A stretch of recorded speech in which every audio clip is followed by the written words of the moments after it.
in your room? Okay, thanks.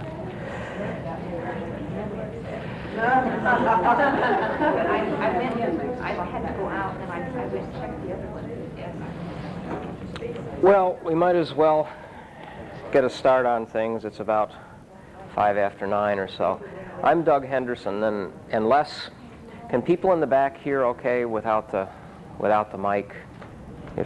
If we need it, I restructured the environment for myself so I can walk around.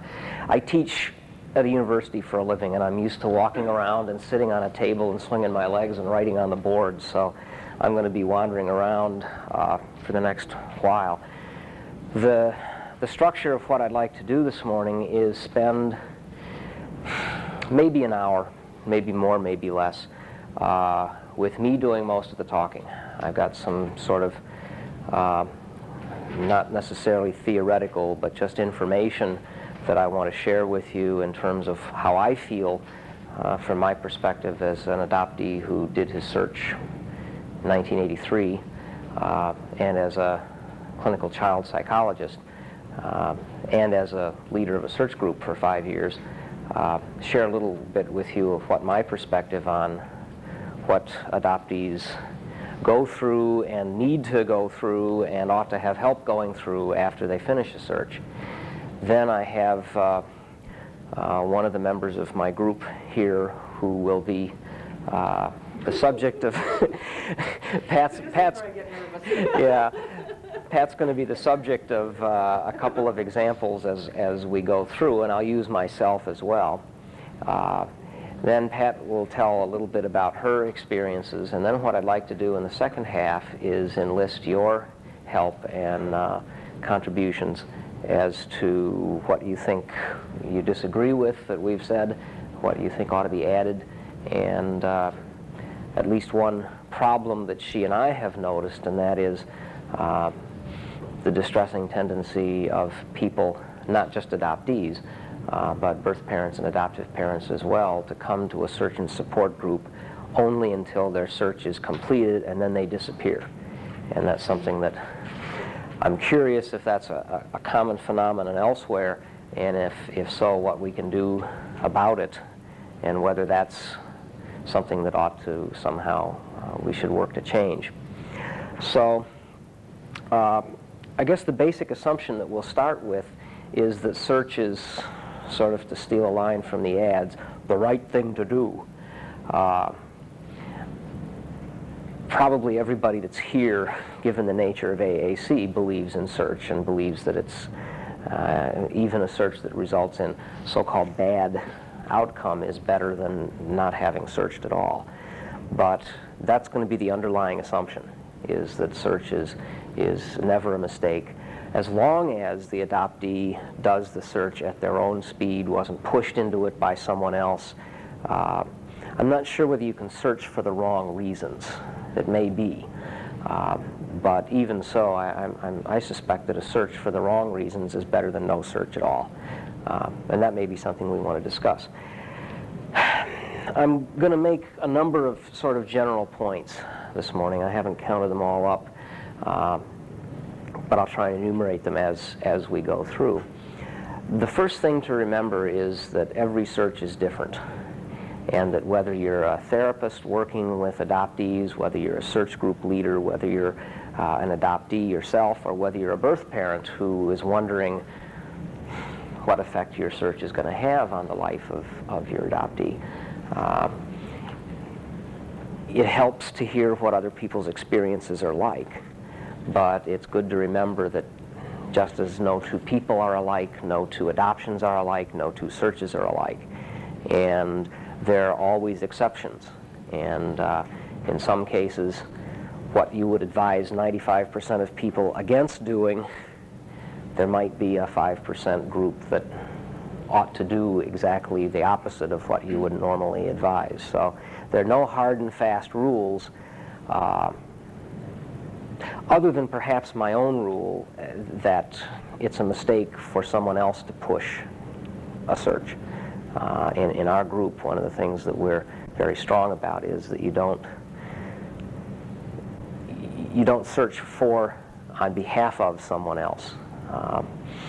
Again, no matter what part of the triad you're talking about, until the adoptee, and we'll stick to adoptees, until the adoptee is ready to pick up that phone and dial a number themselves, or write the letter themselves, or go and knock on the door themselves, until they've gotten to a point where they can do that, if someone else is pushing you to do it, it's probably not something that you're going to be able to own. And so that's probably the first of the rules, is that every search is different and there are no hard and fast kinds of things. Given that, it's important to realize, second, that search is a major life event. It is going to be life-changing in the manner of a marriage, a divorce, a death of a family member, the birth of a family member. Search is not something that one should take on lightly, and I think it's reasonable to expect that hopefully the changes will be for the better, but the changes will occur as a result of a search. I had dinner with a couple of fellows last night, and we were talking about our own experiences, and I recounted that the high school friend who I had known since actually about 7th grade, so how old are you in 7th grade? 13 or so. He'd known me since I was 13. I'd known him. I did my search at 35, 36. Stayed at his house while I was doing it. And he said that he could see a difference in me from the time I left his house just after dinner to go and meet my half-sister, and the time about 4 hours later that I came back. He said he could see an immediate change. It took me probably 3 weeks to really digest it and feel. By the time I got back home to central Wisconsin, where I had left 3 weeks earlier to do the search, I knew when I got back home that I was a different person. My friend said he saw it immediately. It's going to be a major event, and as any major event, you know, a promotion, the death of someone, a marriage, nothing is entirely positive and nothing is entirely negative. And even a good search is going to have a downside, and even a quote-unquote bad search, a bad outcome, finding death or rejection, is going to have some good aspects to it. And so the title of this workshop is Counseling the Adoptee Post-Search, but I think a lot of what you do post-search depends on what has been done pre-search. And I think, with the possible exception of a therapist who has no knowledge of an adoptee until they have completed their search and come to our office and say, you know, doctor, I just completed an adoption search and I'm having trouble dealing with it. In that kind of situation, you may not have had any contact with them before, but I think typically, and now's probably a good time to do that. How many of you are just mental health professionals without working otherwise in the adoption area? Is there anybody that... Well, if you're a social worker or a psychologist who works in a family practice clinic that's not an adoption agency, or you don't work with a search group, okay, nobody. So all of us probably, when we deal with it, how many of you are therapists of some sort, a mental health professional, social worker, psychologist? Okay. And the rest, adoptees? Any birth parents? Okay. Adoptive parents? Okay. Well, then, you know, for most of the people in the room, you are going to have known the adoptee during the search, prior to the search, and after the search. And so if you're looking for advice to give, except for the birth parents who will walk into the adoptee's life, if you're looking for advice to give, a lot of what goes on after that search is completed, the groundwork is laid beforehand.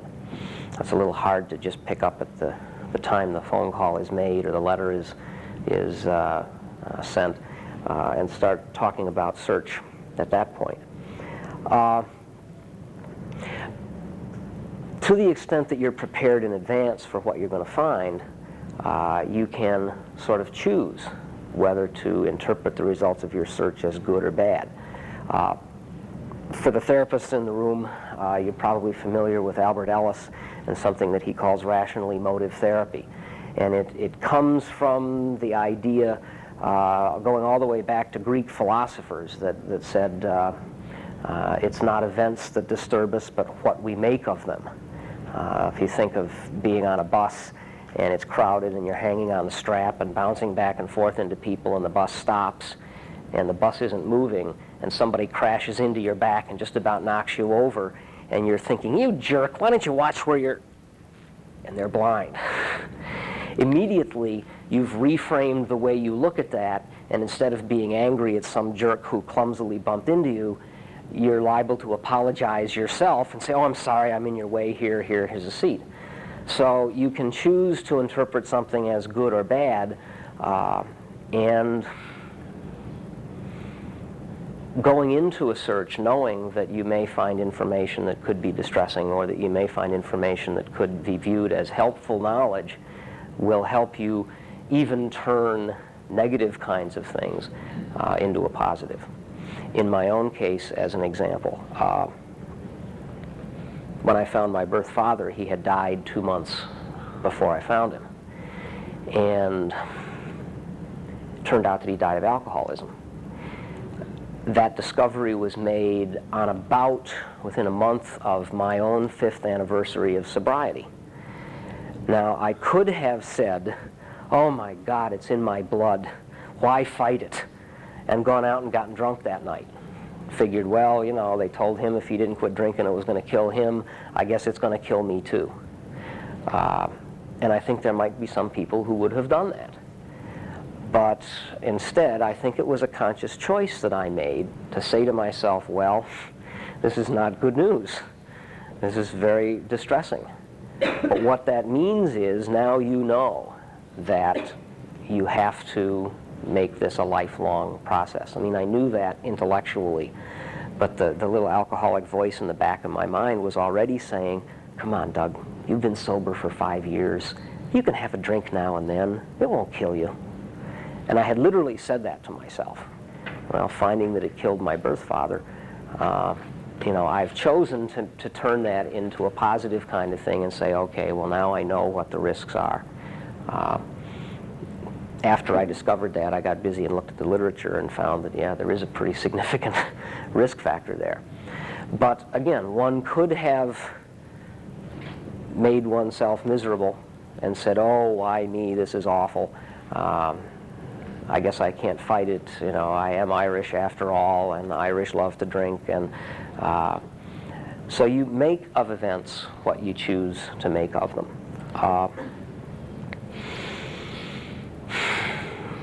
That's the second general point, is that the search is going to be a major event. It's going to have positive and negative effects. You can largely choose whether to use information to make yourself miserable or to educate yourself and arm yourself against risk factors. Third general point, and this is one that acknowledging it really helps. When you have made that contact and you're sitting there, or you're talking on the phone, or you're writing letters back and forth, you're going to feel uncomfortable. There's going to be a rush of emotion, and then after that's over, you're going to sit there and sort of, well, now what? There's no book of etiquette. There's no rules. There's nothing you can look to find out how to model this new set of relationships.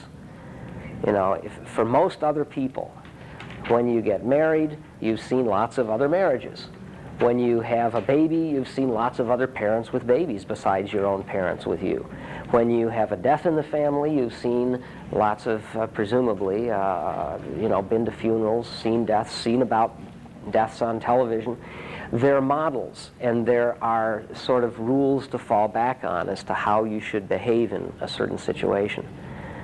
Well, you know, as desirable as search and reunion are, there haven't been enough of them, and there maybe never will be enough because the nature of them is so unique that there will be a set of rules and a structure that you can fall back on. So you have to sort of, I like the phrase, and I use it sometimes in class when I get off on a tangent.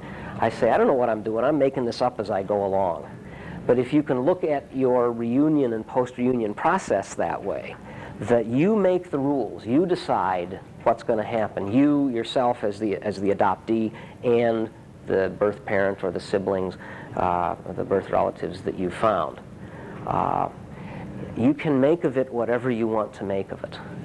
Now, I think there are some, we're going to talk a little bit later about some of the things that you ought to expect and the things that you ought not to expect, and some of the, if you go into it with the wrong expectations, you may end up more likely to have problems.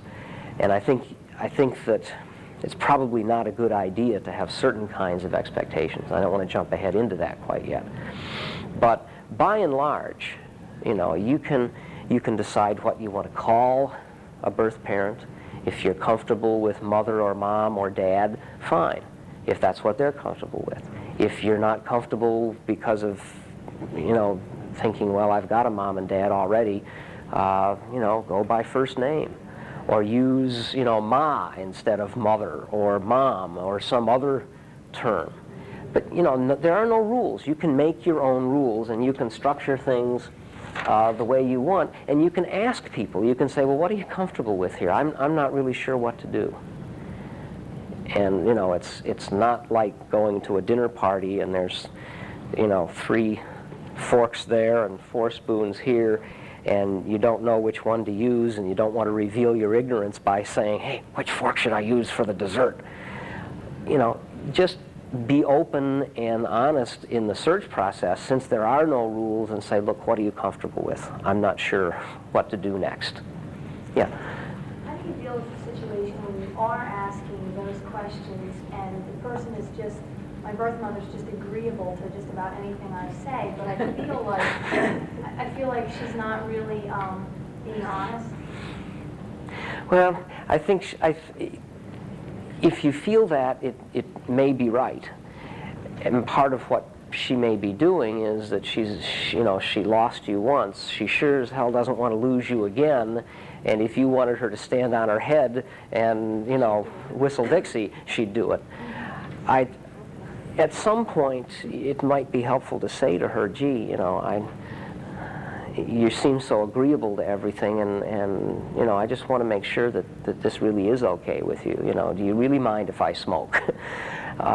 Because there is that, you know, there is that etiquette rule that you're supposed to, you know, be agreeable and be pleasant, and I think people take those things, especially into a relationship where things are so tentative. But if she's afraid that if she smokes and it bothers you that you'll never come back, if that's not a problem, you know, you can tell her and say, look, you know, it doesn't really matter to me what we do or what I call you or how often we talk. I don't want to impose, but if you want more frequent contact, you know, that's okay with me too. Depends on how early in the relationship it is, but if you've seen her enough and talked with her enough that you're getting that feeling, you know, I think it would be worth bringing up somehow. As it may be too that's just the way she is, that she. Well, for example, I asked her how often she would feel comfortable talking with me, and she said that once a week. But I had given her the options. I said, you know, are we talking about once a year, once a month, or once a week? And she said, oh, once a week. But yet, if I don't initiate the phone calls, she doesn't call me. So although she said once a week, it's not once a week. Well, if you're not sure that, you know, you could say, why don't you call me once in a while? Why don't I'll call you every other week, and why don't you call me once in a while? I mean, and you got to be careful that it's not, if it's a long distance call, that it's not the money thing that you're trying to deal with. But yeah. Well, you know, you could say I'm. If it's true that you're happy calling her once a week and that you're comfortable with that, but you're not sure that she really wants to talk to you that often, say, why don't we just, you know, you call me every other week and I'll call you every week, and we'll see. I think eventually it'll work out that you'll just call each other when you want, and I'm always wary of those, you know, it's Sunday afternoon, so the in-laws have to visit. Yeah, you don't want to get into a rut like that. But if the nice thing about a reunion is that you can say, look, you know, I'm not sure that this is going the way that you want it to go, and I want this to be good for you too. I don't want to screw up your life or anything, so why don't we negotiate something? Yeah. I've known my birth mother for 5 years, and she has only called me twice, and that's within the past 2 months. It's as if I have not lived at home except for 3 months of that time, and it's like, if she calls, my mother's going to answer. But I don't live at home. It's like, is this ghost going to answer the phone and like threaten you or something? I mean, she never, because I always say, why don't you call me? Because she'll say, oh, I was going to call you the other day, or I was thinking about you, or something. I go, well, why don't you call me? All you have to do is pick up the phone. And the times that she's called me is since I've moved back into the same city she lives, and she's called me for lunch, and she's called me at work. So, a lot of it doesn't always work, even though I say, well, you know, give me a call, or, you know, something like that. A lot of people are crazy about long-distance telephone, too. I mean, my dad Like they have to and walk my, the distance yeah, to- my adoptive father, even if I call him, and since I got an answering machine for my group, they never call. You know, I mean, he won't let my mother call for fear that they'll spend 16 cents to find out they got my machine. But you know, when I call him, 30 seconds into the call, I mean, it's like clockwork. I can sit there and watch, and within the first minute, he'll say, "Well, you know, we've been on the phone a while. Good to hear your voice." He used to hang up, and my mother would get angry about it. So I said to her, "Look, why don't you just tell him if he's uncomfortable, get off the phone and let us talk?" And so now that's what he does. But you know, it may be that it's just that you were a long distance call away, I've and lived in the city for 14 months now. so it still took her 12 months of that 14 to. Yeah, well, it just, you know, it may just be that there's a long time to get comfortable with that. That's another thing that, you know, every schedule has its own. I think you had... My son, I didn't call him in the beginning because I didn't have his number because he still lived at home. But once he was on his own, I was hesitant to call him because he had roommates. So I waited for him to call. Well, he never called. He wrote, I was glad I could keep reading him over and over again. But when he moved out on his own, then I got his phone number. Then I initiated the calls, but he doesn't call me. And I am leery of calling him. I don't know if his mother's going to be there dropping in. Or Does she know about his search? He has Okay. never told her. Well, you know, you can And always... I don't want somebody else to be there and say, are you alone? You know, I am leery of calling Yeah. him. See, the thing is, I mean, it's not something that I keep, you know, my mother knows, all my friends know, I mean, my coworkers, so they go, oh, your birth mother called. I mean, you know, they know her name. And it's no big deal to me, but it's always like, I wish she would initiate it because it makes me feel like it's something that she wants to, rather than it's just me. Yeah, but I've never really had a chance to sit down and talk with her, so. I'm Yeah, always, well, see, that may be something, too, that it's the mutuality, and you don't want to be feeling like you're calling her all the time, and if she calls you, you know that she wants to talk to you. Especially if you've made the contact, you don't want to feel like you're continually prying into her life and trying to jump into her life. Yeah. And you want to feel that it's something that she wants as well, and it's important to her, and that she's willing to make the effort to call. Or write, or whatever. anything. Just, yeah, a couple of people had their hands up, but that brings up another issue that, and I was going to jot these down and haven't, but I've been keeping a mental list. One of the things I want to be sure to get to by the time we're done is how to keep adoptees coming to search and support groups after the reunion. The other thing is, it would be interesting to talk about if we think there's a difference between the adoptee being found by the birth parent and the adoptee who does the search in terms of how the reunion goes and how the post-reunion relationship goes, because I think there may be a difference. And that, I forget now which one of you said, especially if you made the contact with her, it may be different as to whether you found or were found. But Pat, you I was had... going to say, some people also just are not comfortable talking on the phone, and especially older people may not be. I mean, I know when I was a kid, not everybody had a phone like we do now, and it's not part of their life, and they're used to talking one-on-one.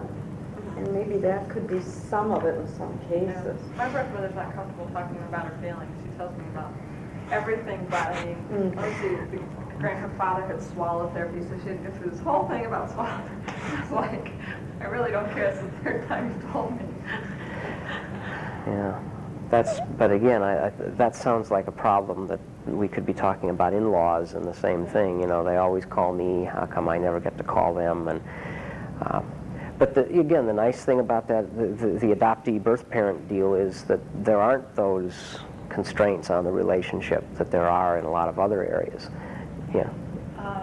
When my daughter found her birth parents and we had a good relationship with them, Joan, one of the first things she told me, she says, I feel that I have to let Lori do all the initiating. And she was also in counseling at the same time, and the counselor was sort of telling her, you move back, let her come. And she said, when I talk to her, she says, I feel like I want to be her mother. And I told her, I said, that's okay, you know, she needs your love too as well as mine. But she was very, very apprehensive about, I shouldn't call. And I would call her every once in a while and talk to her, and I'd say, it's okay if you call, Lori.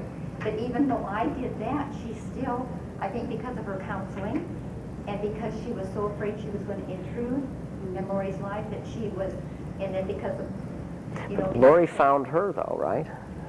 Lori found her, yes, but she had also. She had been searching. She had sent a letter to the court stating that she would be willing, Okay. but would not initiate it because she felt she didn't have the right to intrude, and so did the birth father. And if Okay. we had not done the search, we probably never would have found it. Yeah. Yeah, and I think that's an issue too. It may be that even in the cases where the birth parent has done the searching, and in fact that's the general rule that, at least in adoption information and direction, that we go by, is that, you know, the searcher makes the first contact, but then leaves it up to the person who was found to make the second contact. The birth father wouldn't even call us when he was told. He said, I won't call them, they have to call us, so we immediately called him. But he calls back and forth with her a lot more. And the mother, Lori, drops in to see her birth mother every once in a while.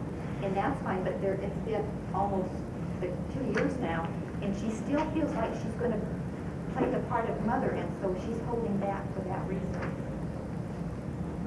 Yeah. Yeah. And I think too, that sometimes they don't feel entitled.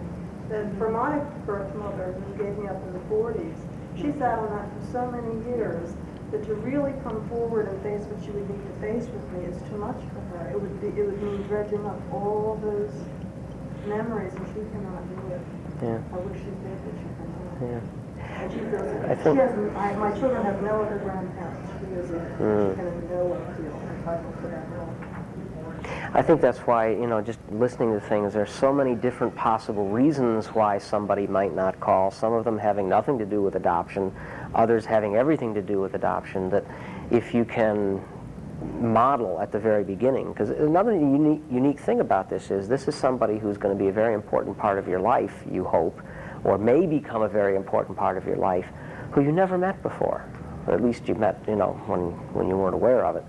And most other relationships go through a long, gradual period of development. You meet somebody, you think they might be interesting, you think, well, maybe I'll have to, you know, call him or her up and go out for a drink sometime, or, you know, have lunch together, and a friendship builds gradually, may turn into marriage, and go through a continuing growth period. But the search reunion business, you know, you start up bang, and there is that instant relationship, but you haven't created it yet.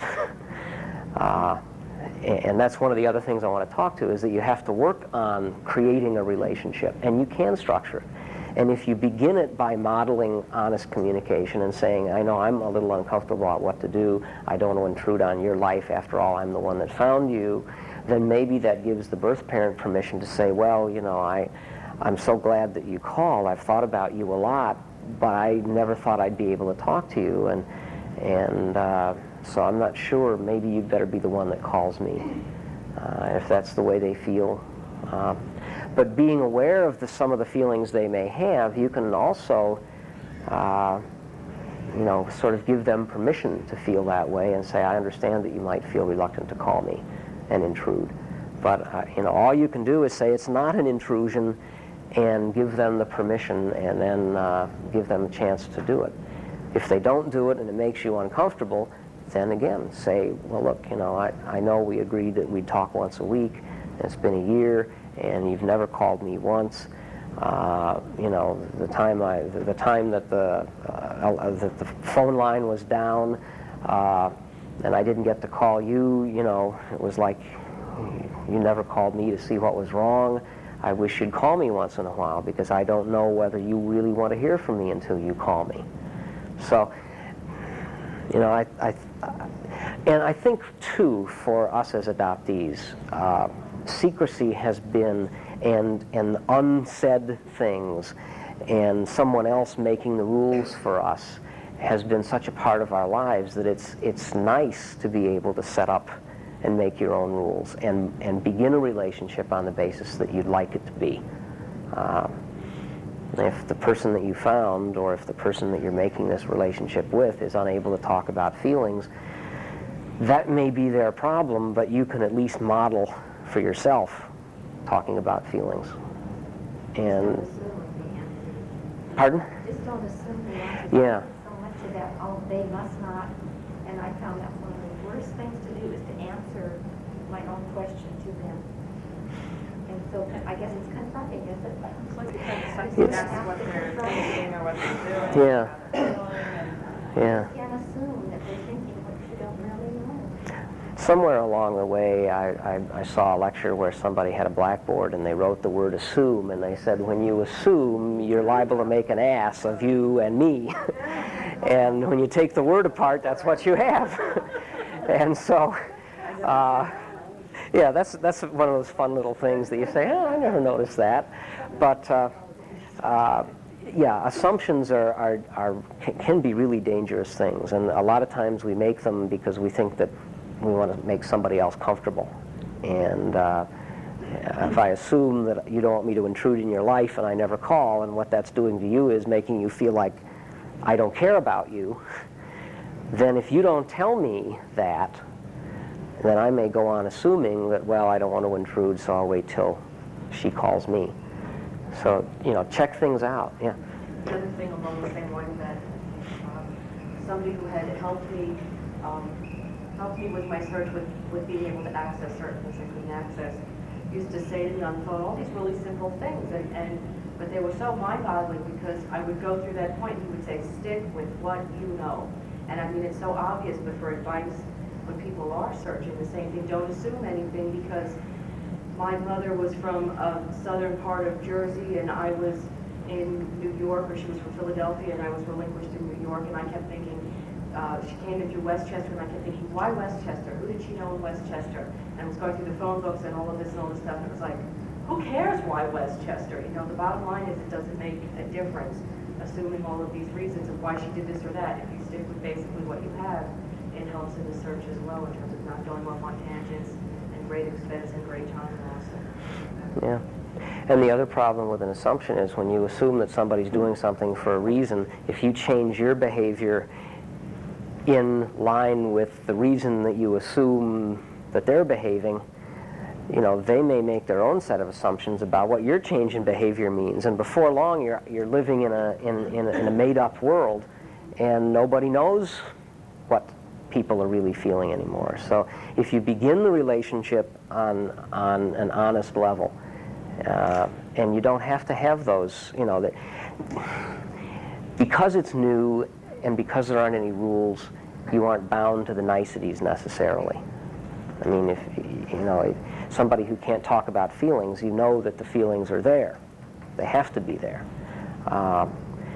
So work towards that, and at least model your feelings of comfort or discomfort. Let's move on and think about another issue, and a number of you are adoptive parents here. What do you do about the adoptive family's reaction? And how do you integrate your adoptive family with the new family? And what are options, and what's the best way to go about that? In the event that you don't and you aren't aware of it, and we all probably are, my experience, the biggest reason that adoptees don't search is because they don't want to hurt their adoptive parents. And that happens even, and I've heard it at this conference, and I have examples of even adopted children of search group leaders who don't want to hurt their parents by asking questions about the birth family. And so even, again, we make these assumptions, and it's probably best to, where should we look for our pictures, by the way? For the AAC. Oh, okay. It's probably best to not make any assumptions about how the adoptive family is going to react. Ask them. So many times I've had adoptees who did their search and hadn't told their parents and were, biting their nails about it for fear of being hurt or rejected, and lo and behold, they finally did it, and the reaction was, hey, they were wonderful. They weren't as threatened as I thought they'd be. It's pre-search, and they're working up the courage to sit down and talk to their parents. And the reaction is much more supportive and much more positive than they ever thought it could be. In my own case, it took me a year in therapy to work up the courage after what had happened. I had cancer in 1981, and my parents came to visit me while I was on chemo, and I looked pretty ragged, and I have a feeling they thought that I was not going to make it. And this would be consistent with their mode of communication. I think they assumed that my doctor and my wife at the time were in cahoots and that I was going to die, and poor Doug was talking about, recovering by the end of the summer, and that would be consistent with their way of viewing the world, is full of secrets and withholding of information. But a year later, I was fine, and they came back to visit again, and Mom took me for a walk around the house and said, there's something that I've been thinking about a lot, and you need to know this. Your father's got a piece of paper on it with a name, and I think you probably want to talk to him about that. And I knew what she was talking about, and it took me a whole year in therapy to work up the courage to go back home and sit down and talk to them about it. And I spent at least a month in therapy trying to get beyond what I would do if Dad, when I made my little spiel, said, what do you want to bring the past up for? Don't you love us? We're your parents. And the place I was at was I was trying to work beyond saying, who the hell do you think you are? This is my search, not yours. If you're not going to help me, I'm leaving and walking out. And I finally because I didn't want to go home if that was going to be my reaction. I wanted to get beyond that. And I finally got to the point where I thought I could handle it if he said that. And I really thought he would. It turns out that what he actually said when I made my little, sweaty palm speech was, what can we do to help? And that almost started the tears, and things went uphill from there. But you can't assume what the reaction is going to be until it actually happens. Was his reaction the same though after you complete your search? Yeah. In fact, it turns out I in terms of living relatives that I've met, I've got 4 half-sisters on my birth father's side. And their pictures and their kids' pictures are up on the refrigerator, with all of my parents' other friends' pictures. They've had my birth father's ex-wife, and he died, but they've had his ex-wife and the 4 daughters and 3 of their husbands and their kids over to the house. They've met all of my living relatives on my adoptive side. It's been really good. And I wanted to structure it that way. I wanted to, because of the secrecy that had gone on with me. I mean, I discovered at 34, after being seriously ill with cancer, that there were still secrets going on. And that was part of the spiel that I made at 35, was when I said, there can't be any more secrets. They're destroying me. I don't think there are any more secrets now, and our relationship since that time with my parents and I has been better than it ever was. In fact, ironically, in 1970, when I grew my beard, I was practically thrown out of the family. And I said, you know, look, let's be clear about this. I grew a beard. I didn't resign from the family. If you want to throw me out, that's what you're doing, not what I'm doing. And I got immediate letters saying, no, you know, we still love you. But, you know, 1970 beards and ponytails on men meant different things than they do now, I suppose. But interestingly enough, about a year and a half after my search, I get a letter from Mom, and she says, you'll never guess what your dad has done. He's grown a beard. And I don't know whether that was, whether there was something there or not. But to go on with my particular example, when I said, you know, the secrecy has to stop, and it has to stop now, and Dad says, what can we do to help? I just lost my train of thought. To help. Did Dad say when he said the secrecy has to stop now? Oh, yeah. He said, I said, well, you can tell me everything you know, so that because I'd asked a couple of times. One of the fellows yesterday in a presentation said about twice a decade he would have talked to his parents about his adoption. And I think that was about the frequency that I hit. But, and I had asked them a couple of times in my 20s and once in my early 30s, and they said, you know, they told me everything, quote unquote, and it was the story about how they got me. And I liked to hear that story, and it always made me warm and happy, but it never really was what I wanted to know. But I figured then, when he said, what can we do to help, I figured he would have to say, well, tomorrow we'll go down to the bank and we'll get out these papers, or let's go back to the bedroom and I'll shuffle through things and get out these papers. And what he said, and I'll use a different name since this, I don't know where this tape is going to end up. He said, well, your mother's name is Jane Jones. She was 22. She was Catholic. She lived in Jonesville. She, you know, and I'm sitting there going, oh my God, he's known all this stuff off the top of his head for 35 years. And there must have been, with him, if he was holding that back from me, there must have been a whole constellation of feelings of holding things back that maybe he was able to let loose with. So it's been better ever since. Now, that's not to say that always happens. You know, there are those cases where adoptees get disowned, where the adoptive parents really do react negatively. And one of the things, again, you can't talk about post-search without talking about pre-search. And if you're going to do a search, that's one of the things you've got to be willing to accept, and not do it by stomping out of the house and disowning your parents, which is where I was for a while and why I knew I wasn't ready to search. You've got to be able to say, okay, well, that's their choice. I don't need to be bound by that. I'm not doing this to hurt them. I'm going to search anyway, with or without their help. But the preparation you have beforehand and the knowledge you have of how things may turn out and the decisions you may be having to make can allow you to structure things much more healthily after the search is over. Okay, yeah? Not even necessarily to go into now, but at some point if we could address what you do when the birth mother really isn't dealing with you and you know that you have siblings. I know I have 4 half-sisters, and approaching them, and then on the other side, I assume my father's not going to deal with me. He was a married man with children, and I know that there are at least 3 half-siblings there. I assume that side's going to be different because I'm living proof to them that their father was involved with another woman for several years. But on my birth mother's side, I'm more likely to go, but it's like the question of how long do you wait till you can't stand it anymore, you know, at what point.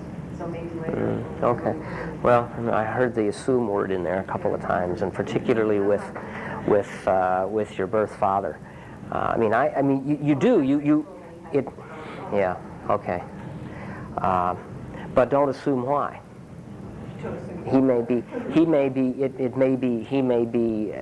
you know, every day he wakes up resisting the urge to just ditch the family that he's had for the last umpteen years and go and embrace you and say, you know, it was the worst mistake I ever made not marrying your birth mother when she got pregnant. And, you know, you never know what memories and what issues you're bringing up for him. You may be right. It may be that he doesn't want to have anything to do with you in terms of reality calls, does it? Yeah, except that it feels that finding that half-siblings from his side feels much more, could be interpreted much more vindictively than Yeah. from the other. Yeah. It's Well, going to have to bring a pain to them, whereas I'm not so sure. but on their side. yeah, but I mean, the business of assumptions. I showed up in my search about 2 to 2.5 months after my birth father had died.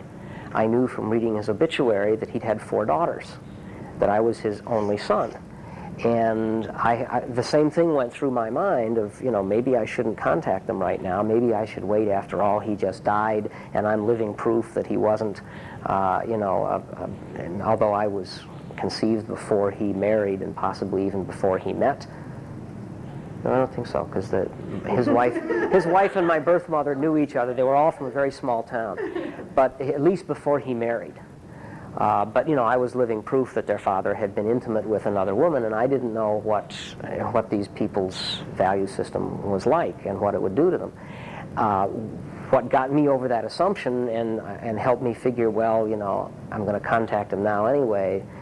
They can always say it's a bad time, please come back, was that I was in Buffalo, which was a long drive from Wisconsin. I don't like flying. And I had the summer largely free. I had another 3 weeks before I had to be back at work. And I thought, I don't want to go back to Wisconsin, write them a letter, and have them say, why in the world didn't you contact us when you were in Buffalo? Come on back.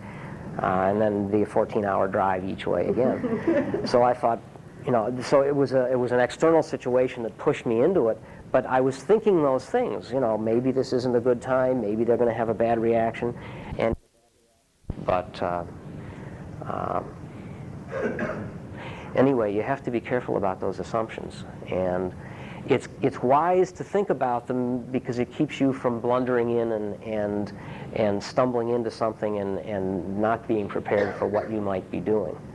But I think you think about them and you say, well, this may be the situation, but this may be, or it may be something entirely unanticipated.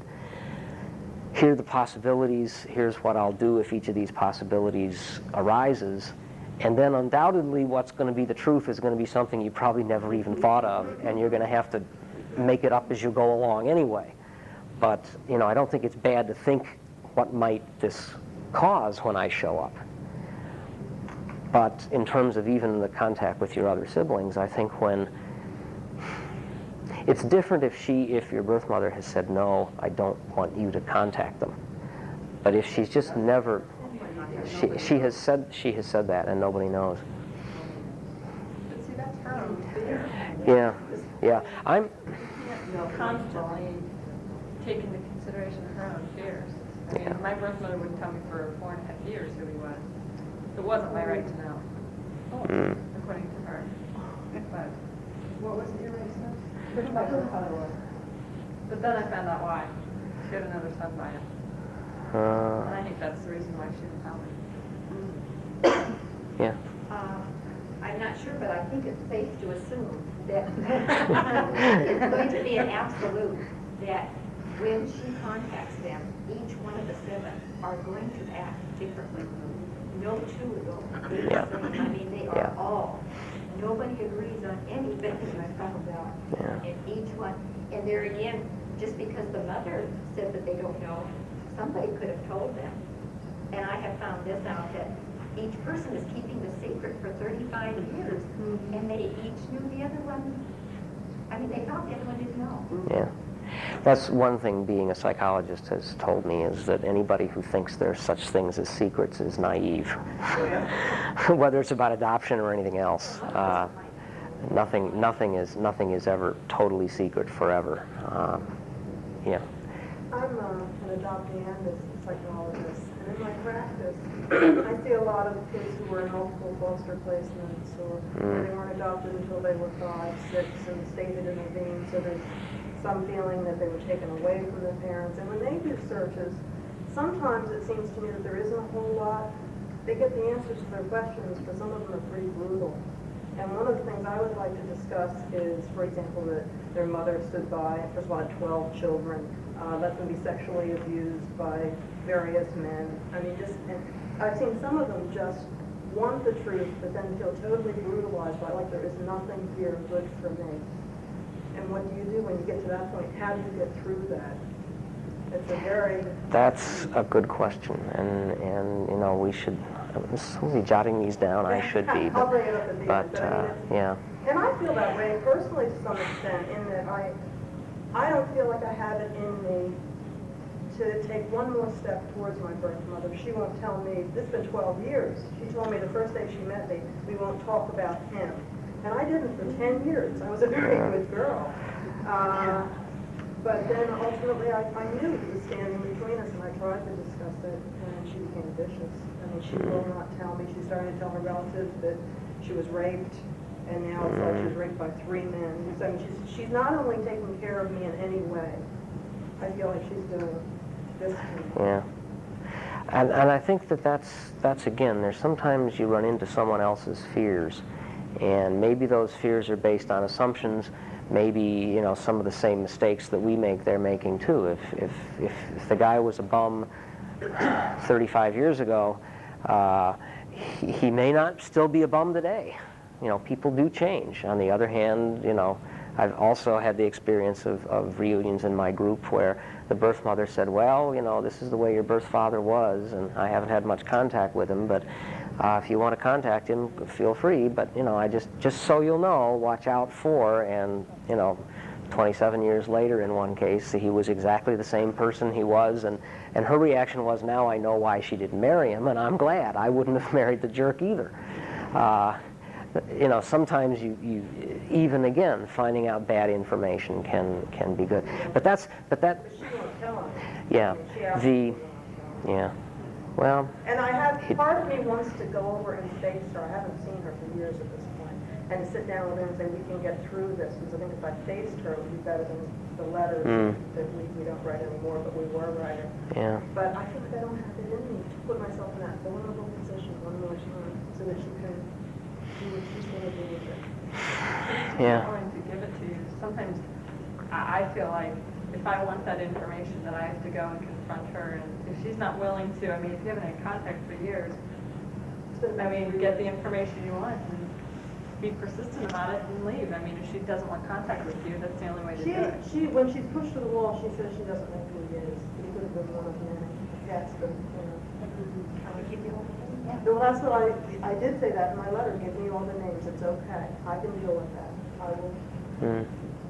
Yeah.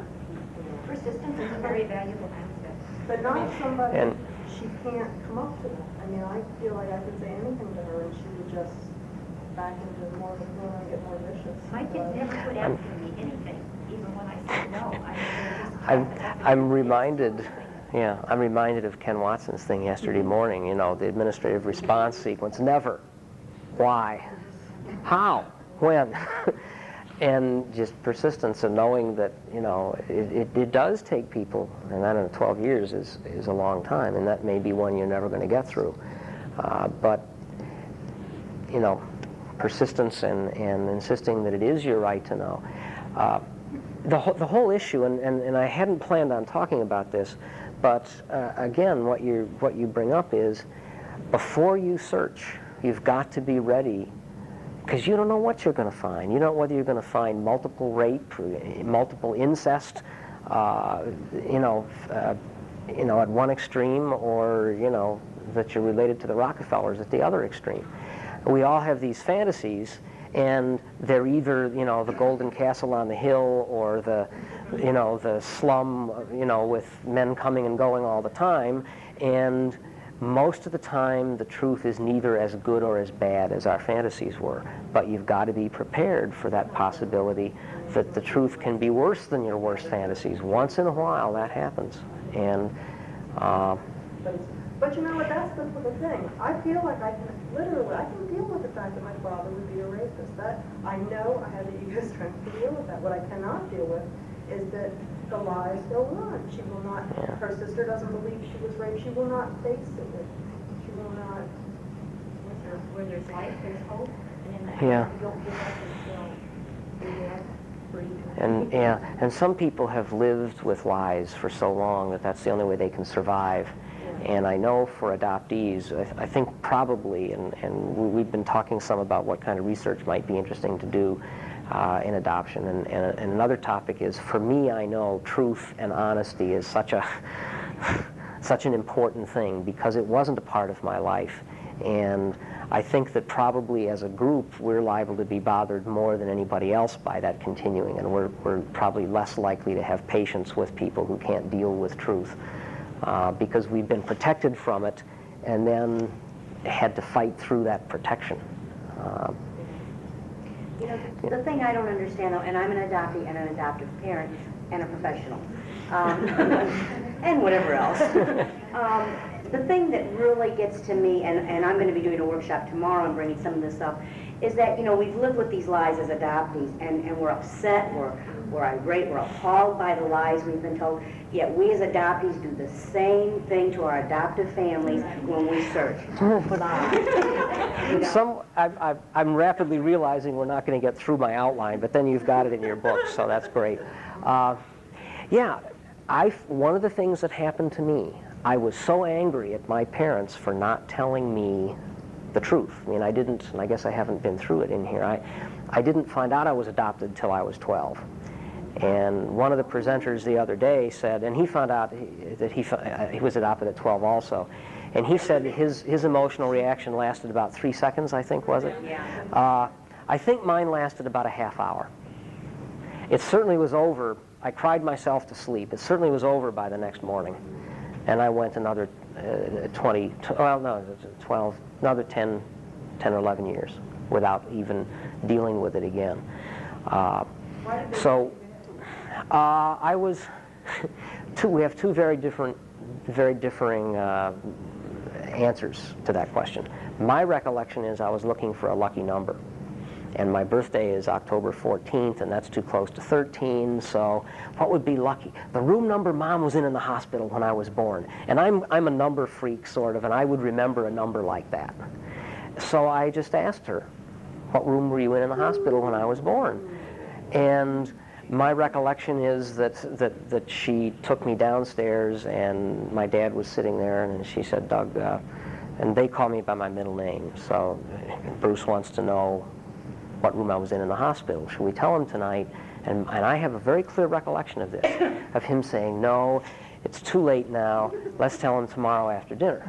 And then the next night I found out. Oh my Lord. Their version of this is that Dad was on a business trip and that Mom was tucking me in bed, and I came right out and said to her, Mom, was I adopted? And although they had always agreed they would tell me sometime when the time was right. Now remember, I was born in '46, and this was the time when you know, they were matching up eye color and hair color and ethnic background, and there were lots of healthy white babies to hand out. You know, they could get away with that much more than they might now, but they had always agreed they would tell me when the time was right, and that they would tell me together. But by asking Mom while Dad was on a business trip, I put her on the spot, and she said, honey, I just couldn't lie to you, and I had to tell you. And you started crying, and then, you know, Dad came home, and I was upstairs crying my eyes out, and he was mad at Mom for telling me, and he had to go and you know, calm me down. Their version is very different than my version, and as a psychologist, my version is the lucky number version. Their version is that I asked, and I really don't know what the truth is. But I was about 12 when I found out. And then, again, when I was in graduate school, I got into therapy, and this was another interesting one. It was part of my workshop yesterday. 6 weeks into therapy, I nonchalantly mentioned that I was adopted, and my therapist just about fell over. But at about 22 or 23, I asked them again, and then at about 25 or 26, when I got married, I asked them again, and in my early 30s, I asked them again, and all 3 times they misled me, or they told me half-truths. And when I finally found out the truth, I was so frustrated with them and so angry with them for not telling me. They'd held this back from me, and they said they didn't want to hurt me, but you know, I didn't believe it. And then I come back to Buffalo to do my search, and I stay with my buddy from high school, 20 miles from where my parents live. And I was there for a week feeling horribly guilty and convinced that I'd run into Mom at a shopping mall someplace.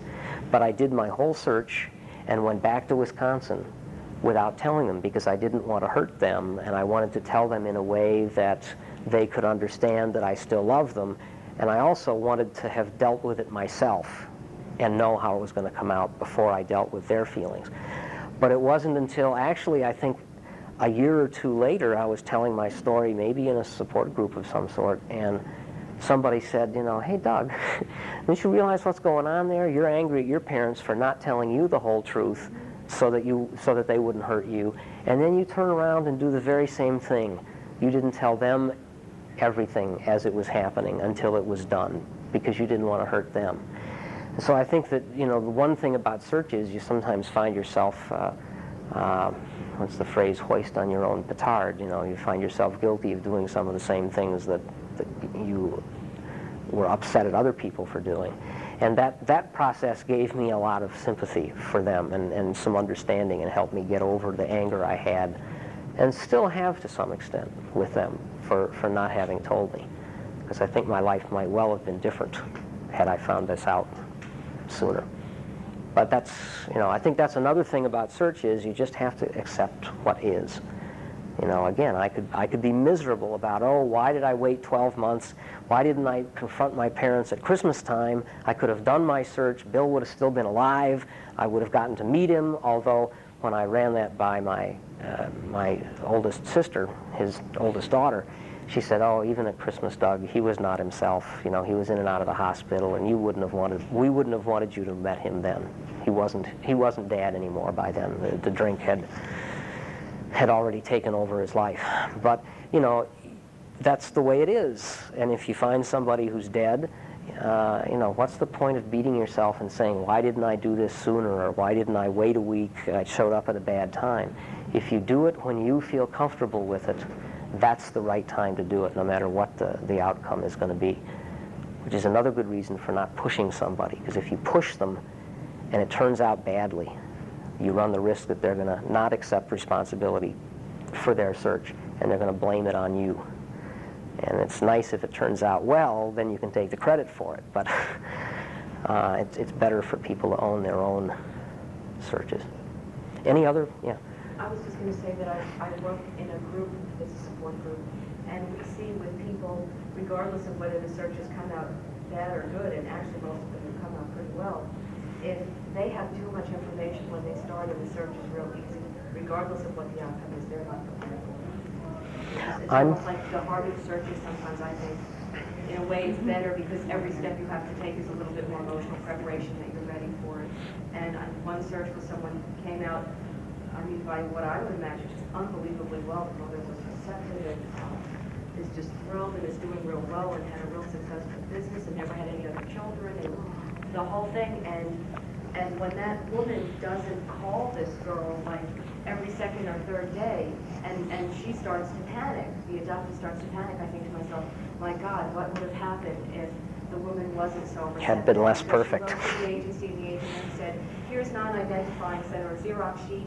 Her mother's name was on it. They whited it out. They didn't even bother to re-Xerox it. She held it up to the light and read everything. Said your birth, name of birth, date of birth, and had it inside about 2 weeks ago.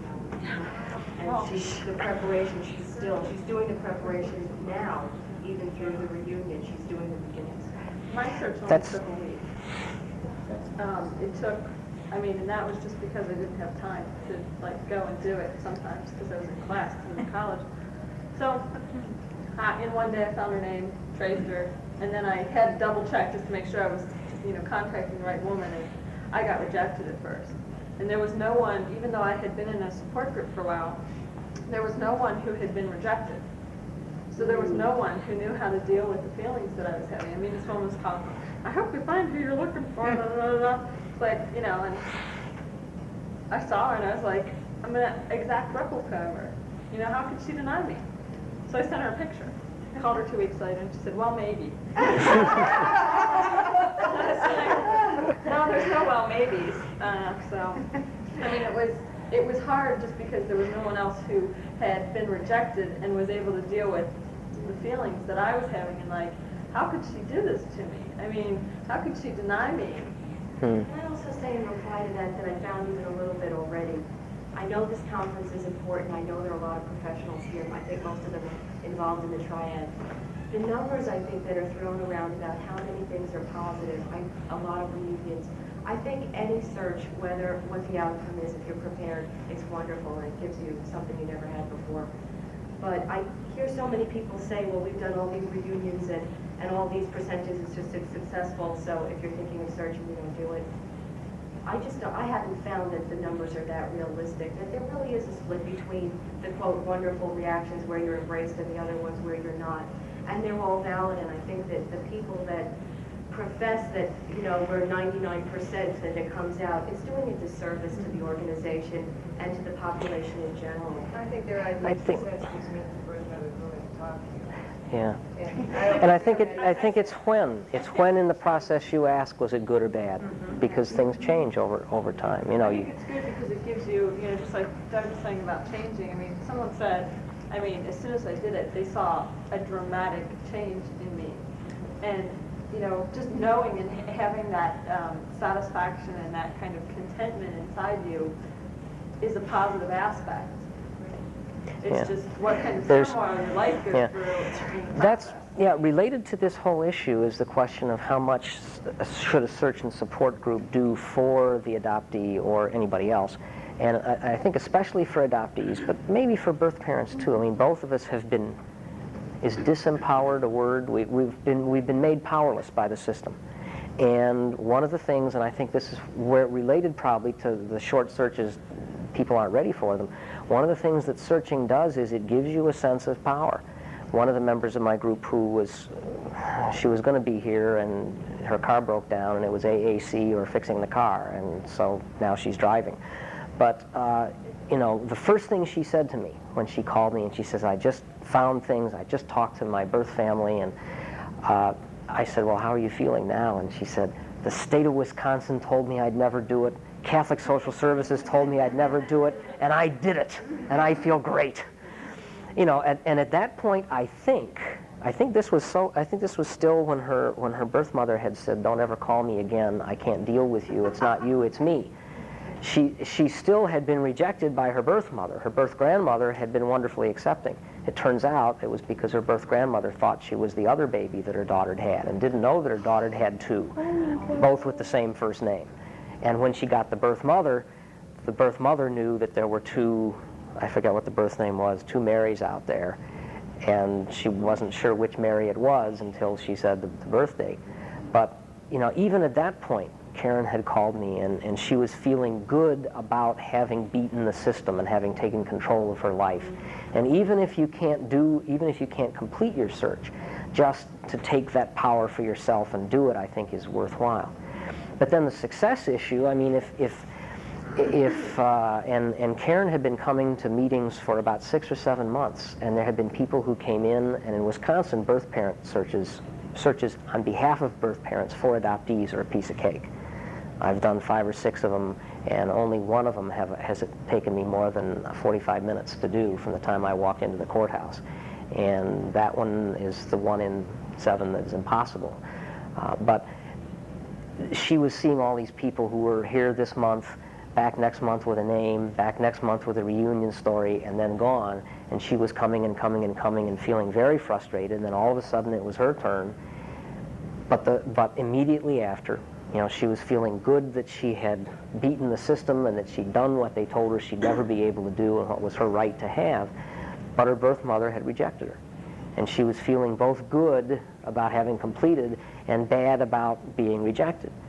And then 2 weeks later, her birth mother called her back and said, I've been thinking about this, and I guess I do want to have contact with you, and this is why I rejected you the first time. Well, we already knew. Didn't we know already that there were 2 daughters with the same name? Because when Pat looked up the birth, Yeah. and she says, or she found the name, but it was the wrong birth name. Yeah. And that's when she realized. That was real strange. That was, yeah. When our assumption was that the first one had maybe died, and this was and the second one was a replacement baby, which is of course a real dangerous thing to do, but people sometimes do it. Both same. The birth mother named them both with the same name. You have found But because it really hurt when I found out she named her about it, she had asked me the same thing as what she'd named me as. It hurt. It hurt, but see, you could think of the other way, that she missed you so much and she regretted having given you up so much. But you know, I mean, maybe it's being Pollyanna-ish, but if you've got a choice to be hurt by it, that you know she named somebody else the same name as me, you could just as easily make the choice and say, you know, I must have been pretty important to her that she had to have another girl that she could name. Well, she just told me she'd always wanted a baby with the name Yeah. of Carol. She said, oh, Yeah. ever since I was 8 years old, I wanted that name for my child. Yeah. But I think that the success issue is it's how you define success, and it's when you define success, and you know, things change and things evolve. And people who find the perfect birth family and the perfect relationship, but don't feel happy because they don't get 3 calls a week, might say it's a failure. And somebody else who you know, I consider my search a success, but my birth mother hasn't ever seen me. When I wanted to see her other son, she backed off, and the last 2 times I talked to her on the phone, she said, "I'll write." Obviously no letters. So she's backed off. My birth father was dead, but I don't consider my search to have been a failure. And somebody else might well be grumbling about how, gee, I never got to meet my birth father, and my birth mother's rejected me, and it's all miserable. So I think a lot of it is how you choose to interpret things. But also depends on what your expectations are. yeah, yeah. I think if your expectations are unrealistic, yes, you're going to be disappointed, and your expectations are going to be unrealistic. So I think that if you put some limits, We just, yeah. you're always going to be ahead in some way because you're going to know things that Yeah. you didn't know when we started. Yeah. Let's talk about that for a second, though. I mean, I don't want to cut anybody off, but one of the things that I think is important is what your expectations are. And if your expectations are unrealistic, then no matter how good your search is in somebody else's view, it's going to be lousy in your view. If your expectations are realistic, then you know you're going to have an easier time of being happy with what you find. One of the things I think that people expect to have happen, and maybe it's obvious by now, is they expect an instant relationship. They expect, especially if you had an unhappy adoption family, they expect the mother they never had, or the sisters they never had. In my case, I always wanted to have sisters, and all I had was a brother, and I hated him. I beat on him routinely. But these are sisters, or a birth mother is a birth mother in name only when that relationship, when that search begins. And you have to fashion, you have to make that relationship yourself. And if you expect someone to be a mother, or a sister or a brother, you know, expect to find a person, expect to find information, expect to make a relationship. Don't expect the relationship to be there. And I think that's a fantasy that a lot of adoptees have. And we maybe have it all when we're adolescents, and our adoptive mothers are saying, you know, you have to be in by midnight. I don't care what all the other kids are doing. You're my daughter, and you're coming in at midnight. Or in my case, it was you have to wear a hat to school if the temperature's below 50. I don't care what the other kids are doing. It's 49 degrees. You'll wear a hat today. And I would say, you know, my birth mother wouldn't make me do that, and I myself didn't do that. But you know, I think a lot of adoptees would say, well, you know, they'll either say, you can't make me do that, you're not my real mother, and the fantasy is that their real mother would be perfect and wonderful and loving and would give them nothing but chocolate and ice cream and never make them eat spinach. If you still have some of that fantasy when you're doing your search and expect some perfect, wonderful mother, you know, you may find it, but the chances are that you're not. You will find a person who you might make a relationship with and structure it and have it develop over time. But it's not going to be it's not going to be an instant kind of thing. Somewhere here I have a whole list of expectations, and I jokingly flipped through pages. One of the things that I think you can realistically expect is a sense of grounding. I think that even if all you get is a name and you can't get any further with the name, I think, and Pat, I don't want to get so far away from things that we don't let you get in here, but Pat's situation is that she found her birth mother when? 12 years ago? 12 years, 14, 13 years ago? 77. Found her birth mother in 77, and it took until when to find your birth father's name? Oh, name? Name. That was in the court records that the judge gave me in Okay. 76. Okay. And I was a slow searcher because I'd get information, was afraid to make the next step. But that's it. Yeah, I mean, we've made maybe some breakthroughs, but she had a name, and just the name. Do you want to say what you usually say at this point about finding what his name was and what that told you? We had talked I don't about want to steal this all from I you. grew up in a town of 30,000 going to Catholic schools and had always been told I looked Italian, had mannerisms, blah, blah, blah. Then we moved down here to Chicago, and I was down here 6 years, and people once in a while would make comment looking Jewish. Well, when I got the information and it said my father's name was Milton Goldstein, it was this, literally this sigh, because, I mean, you know, I never could answer. As a kid, I grew up in the 40s, and there was that secrecy. And what do you say to people when they say, gee, you look Italian, except I was growing up in a German Catholic situation, so it was kind of strange. But that's all we have is the name, and we don't know where he's from or age or anything else. Yeah, but sometimes just getting a name gives you that feeling of groundedness, of now I understand, now things that have happened to me make sense. That's why the nose is this way, whatever, you know. Yeah, you know, and whether that's all you get is a name, or all you get is that frustrating, non-identifying information that sometimes is more helpful than the agency thought it would be. Anything that you do in terms of a search is liable to lead to a sense of grounding and a sense of, now I understand things more. The farther your search goes, the more likely you are to have those kinds of feelings. I don't think it's trivial when we talk about wanting to find someone who looks like us. I think that one of the things that's real frustrating about being adopted is that most people who aren't have no conception of how different it is. Have no conception, because it's such a normal thing. They wake up every morning and they look at mom and dad, and I see my curly hair in dad and my bad eyes in mom, and they look at grandma and grandpa who have an organ in their house, and grandpa plays the organ every night, and I know that's why I like to play the harmonica. And, you know, I look like Uncle John. For us, there's none of that, and I don't think people who are not adoptees have any conception of what that's like. It's like the air that they breathe. It's there, and they don't even give a thought as to what it would be like not to know that information. So anything that a search does that gives you that helps you fit in. And I think that is a realistic expectation to have. Yeah. I just want to see what you think about this. I just recently spoke to 2 adoptees who have no desire to search, and which is difficult to understand. But they went on and on about how they look like their adopted family, and about how they're just like their mother or their cousin or their uncle. And I didn't even know what to say because it just was really bizarre concept. Yeah. As you were growing up, I was always told, well, yeah, you know, you start to look like a TV, don't you? It's always okay. There is some truth to that.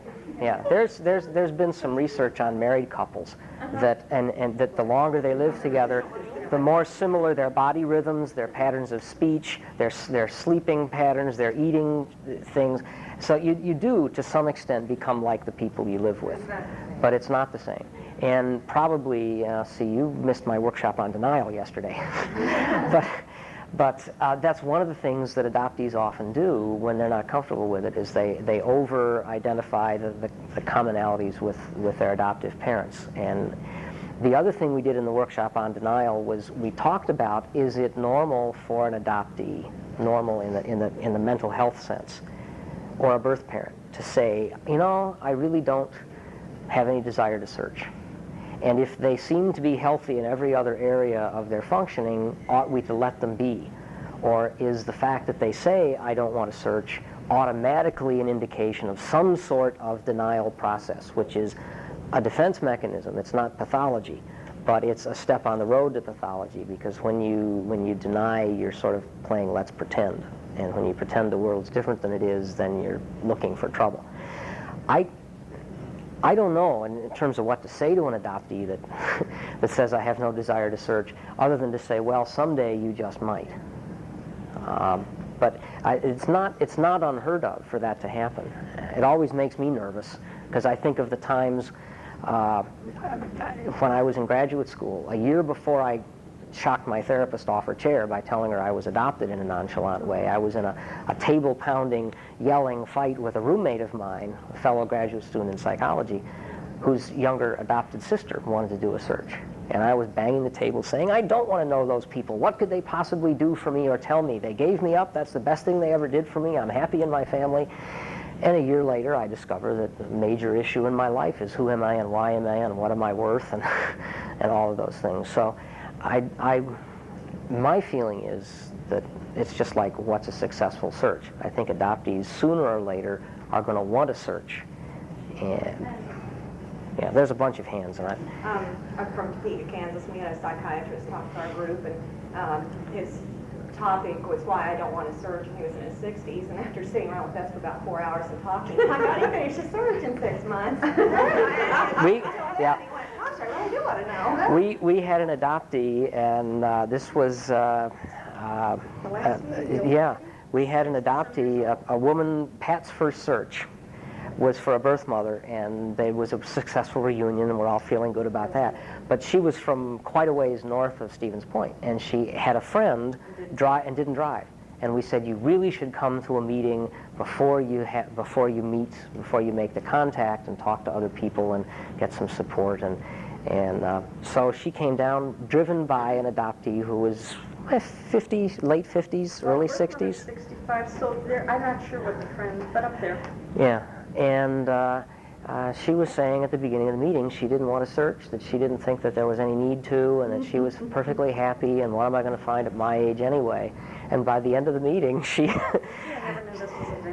said, gee, you know, maybe this is something I should do. So, yeah, you know, I'm wary, too, of people who say that they don't want to search, particularly the more they insist on it. I mean, you know, damn it, I'm normal, damn it, believe me. Who are you trying to kid at some point? And maybe you kid yourself, so. Yeah. My brother, my adopted brother, he's very angry about the whole thing and feels a lot of rejection. And I mean, he physically threatened me for finding my birth mother. And he like wanted to cause me physical harm. And he is large enough in terms of weight, and massive enough and strong enough that he could have physically hurt me if he so desired, when your mom said, oh, we better tell him so that da-da-da-da-da. And I mean, like, I have a natural full sibling who's 13 months younger than I was, who was given up at birth as well. And my brother will not meet him, and when he comes over to the house, he gets physically violent, slams doors, breaks furniture. Ooh. I mean, it's like... Meet your brother someplace else. Well, you know, I would say for sure that's evidence of what we would call overcompensation, you know, that's beyond denial, beyond saying it's unimportant to me. But see it as directly showing signs of overcompensation. I mean, he doesn't say that, you know, in terms of, he knows he doesn't particularly look like anyone. I mean, he's bald, and he's only 26, and he's probably about 280 pounds and 5'6", and, you know, yeah, but I mean, his denial of even wanting to admit that he is curious has been carried to such an extreme that he doesn't even want anybody in his life to be curious. And I think pretty clearly that's pathological, not wanting to search. I guess, you know, I have the question, and it's. No, I don't want to get into that. But I mean, I was going to make an analogy, and I think it would just lead us astray. But. Is not wanting to search like left-handedness. There's a certain proportion of people that are left-handed, and they're just different than we are, because I'm a righty, and that's the way it is, and there's nothing wrong with being left-handed, it's just different. Is not wanting to search different, and there's nothing wrong with it, it's just another way of being, and we should let people who don't want to search alone, or should we force left-handers to be right-handers and make them search like the rest of us because we're convinced that it's a good thing? I don't know whether that's ever been addressed. The conclusion we came to yesterday was that everybody needs to search, or ought to be given permission to search.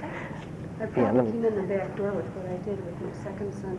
My first son searched and found me, so then I immediately thought, I presumed my second son would want to know where I was. So I found him in an hour and a half, and I contacted him at college and told him who I was.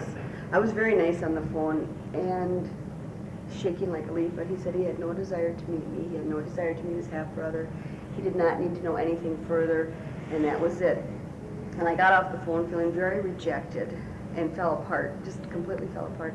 And then I called, it was Carol, and I called her, and she said, well, you weren't rejected. He could have hung up the phone on you. So it wasn't, in the back, coming up from the back, it wasn't a rejection, but it sure felt like one. So I them both at birth, or? Yeah. And so I thought, well, he doesn't want to know anything, but I felt he should know because of the medical problems. So I wrote him a letter, told him everything. He doesn't have to search, he's got all the information right there. Yeah, and I think the next step is his. Oh, well, I don't think that's 2 years ago. It was anything with it. Well, he might not till he gets married. He might not till he gets married and has kids. He might not until his adoptive parents die. Well, that's, you know, that's Don't say you'll never bother him again because you didn't want to bother him. yeah. That's the issue for us too. You know, if you do a search and your birth parent wants to talk to you, but then says, "I don't want you to call me again," what do you do? And I think if you're going to do a search, you've got to be willing to accept that, and you've got to be willing to admit that that's their right, even though you know, stupid as they may be, that's their right to be stupid. Look what they're giving up, a wonderful person I am that they're missing a chance to have a relationship with. But you can't make other people do things that you want them to do. You're risking. Yeah. You're risking the fact that you may be rejected or accepted in a way that you don't want to be accepted. Yeah. They glom onto you and never let go of you and borrow money and. Risk of what kind of changes are going to occur in your life as a result of Yeah. And I think that that's our obligation to the extent that we're either mental health people or search and support people. I think we have an obligation to point out that there may be negative outcomes, that you may get rejected. You may find out things you don't want to find out, because if we let people think that 99% of searches are, you know, sweetness and light and happiness, then every search is going to have something negative and every search is going to have something positive. And that's... Negativism comes sometimes after the search, after all the dust has settled, and then it's real life, and what do we do with these new people in our lives? This is how I see with my son Jim. Yeah, and that's where you get to say, well, you have to make this relationship and you have to structure it because there are no rules. Yeah. Should you ever confront that person personally if they say on the phone, I don't want to talk to you. My birth mother, I found her 3 months ago, and she says, no, I never had a daughter. I have 2 sons, but I've never had a daughter. And she sounds like she really knows what she's doing. She's 75 years old. Maybe she's got dementia. That's, well, you know, that's another, we had the same situation in our group. We had a woman who initially, there was a regular letter was sent and no response, and then we sent a registered letter, return receipt required, signature by addressee only, and it came back with with the signature on it, and then a note from a Mrs. Jones saying you have the wrong lady. And we double, triple checked, and we had the right lady. And she was claiming that her birth date was wrong on her driver's license. And finally, this was Denise. Finally, she and her husband went down to Milwaukee and knocked on the door. And Florence Fisher said the same thing. Florence Fisher says, when I knocked on the door, my birth mother opened the door and looked at me with my face and said, you have the wrong lady. And with Denise from our group, too. Her husband was with her, and the woman invited them in and let her take pictures and was very pleasant and was paddling around the house barefoot, and Denise's husband said, honey, he even had your feet. She even had your feet. I mean, she was so striking in resemblance, and yet she still was saying, wrong lady, you know, I hope you find who you're looking for, but it's not me. And I suspect that for some birth mothers, the trauma of having to give up a baby is so severe that that's what they do to maintain their form of sanity. Do you think they believe in themselves? I think, yeah. I mean, we know that there are mental illness processes where people actually make up a truth or make up a reality and begin to believe it, and And then that most often happens in cases of severe physical or sexual abuse. But I suspect that carrying a baby for 9 months and then being forced to give it up and being told never to think about it again, particularly if that baby was the result of rape or incest or was your dream man who you wanted to marry, and when he found out you were pregnant he ditched, that experience may be similar enough to a traumatic kind of experience from rape or incest that you just block it out and make up a new reality. And so that, again, it may be more common than we think. But it's one of those things that you need to be willing to accept, and you need to be convinced yourself that knowing is better than not knowing. There was one woman in our group, and she just recently joined a few months ago. Her birth mother was told that she had a son. She named him a male name, and it was a daughter. She never saw the child or anything. I don't want to... She didn't know whether... And we're still guessing whether the grandparents, if that was their cover-up, so that, there was no way that she would find them. I mean, 'cause she was hitting brick walls. Well, yeah. God, I can We had a imagine. similar case where an adoptee searched and found the birth mother, and the birth mother denied because thought she gave up a son. Right. And in reality, this was her birth mother. Right. Yeah. That was I mean, the one. one thing that Ken Watson said yesterday morning that I have to object to is that he, and I understand where he's coming from, but he painted that kind of thing as the result of careless work on the part of agencies and mistakes. Well, I think that a lot of that is very intentional, done for the purpose of maybe interrupting search. I've Covered up when yeah. it's not known to anyone. Yeah. The birth mothers are told, think of your child as having died. It wouldn't surprise me that there'd be birth mothers out there that were told the child did die when it didn't. I've not personally run into that situation, but I suspect all of those things are possible and would make the reunion process more difficult. Let's get some... I would... When did you do this? When was this first denial? In Norman, Oklahoma, not too far. Okay. When did it happen, though? How long ago? About 3 months ago. Okay. I've been writing, Yeah. I've written 2 letters, just like you said, no answer. Yeah. But I just wonder, she's 75 years old, Where's good dementia? She may, at that age. And if she slams the door in your face, at least you'll have gotten a look at her. We had a similar case where the lady was very elderly, and she was dying, and she wouldn't acknowledge her child. And so they got the local priest to go. She convinced the priest, the daughter, convinced the priest she was the woman's son, that woman's daughter. And the priest went, and he, she was a very religious woman, obviously, and she was very much affected by his, whatever he said, whether it's threats or whatever. But maybe, that's a way to go too for elderly people, either the clergy or somebody who that they respect to come and talk to them. I almost think in your particular case, do you know, is she in a home of some sort? Is she living on her own? She's living on her own. Oh, she has a husband. But did he know about you? Yeah, see, that she may be still covering I from... mean, after all these, at 75, my goodness, who cares anymore? But Yeah, that's- but, at the time that she was pregnant with you, it's not, times have changed a lot, and her admit to your version of the truth.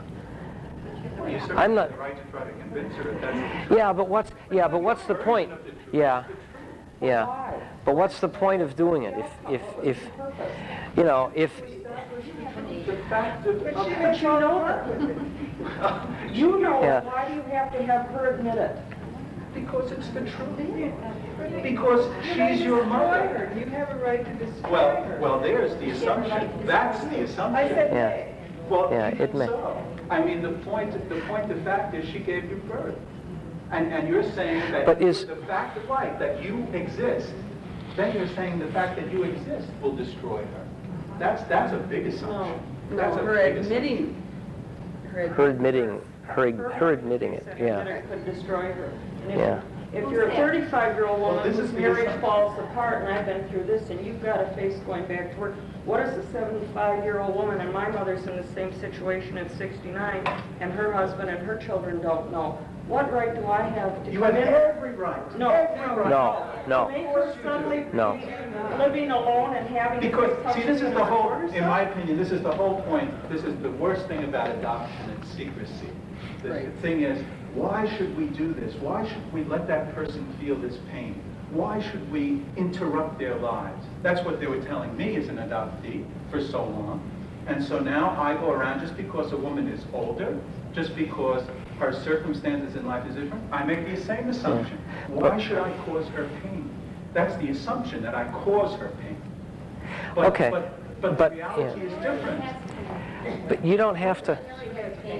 Yeah, and you give her the chance. Yeah, yeah. It is a relief to you, and it's a relief to me to be done with it. But you don't know whether it would be a relief to her. If she was raped by 7 men and she doesn't know which one of them made her pregnant with you, and one of the men was her uncle, you think it's going to be a relief for her to go through that again?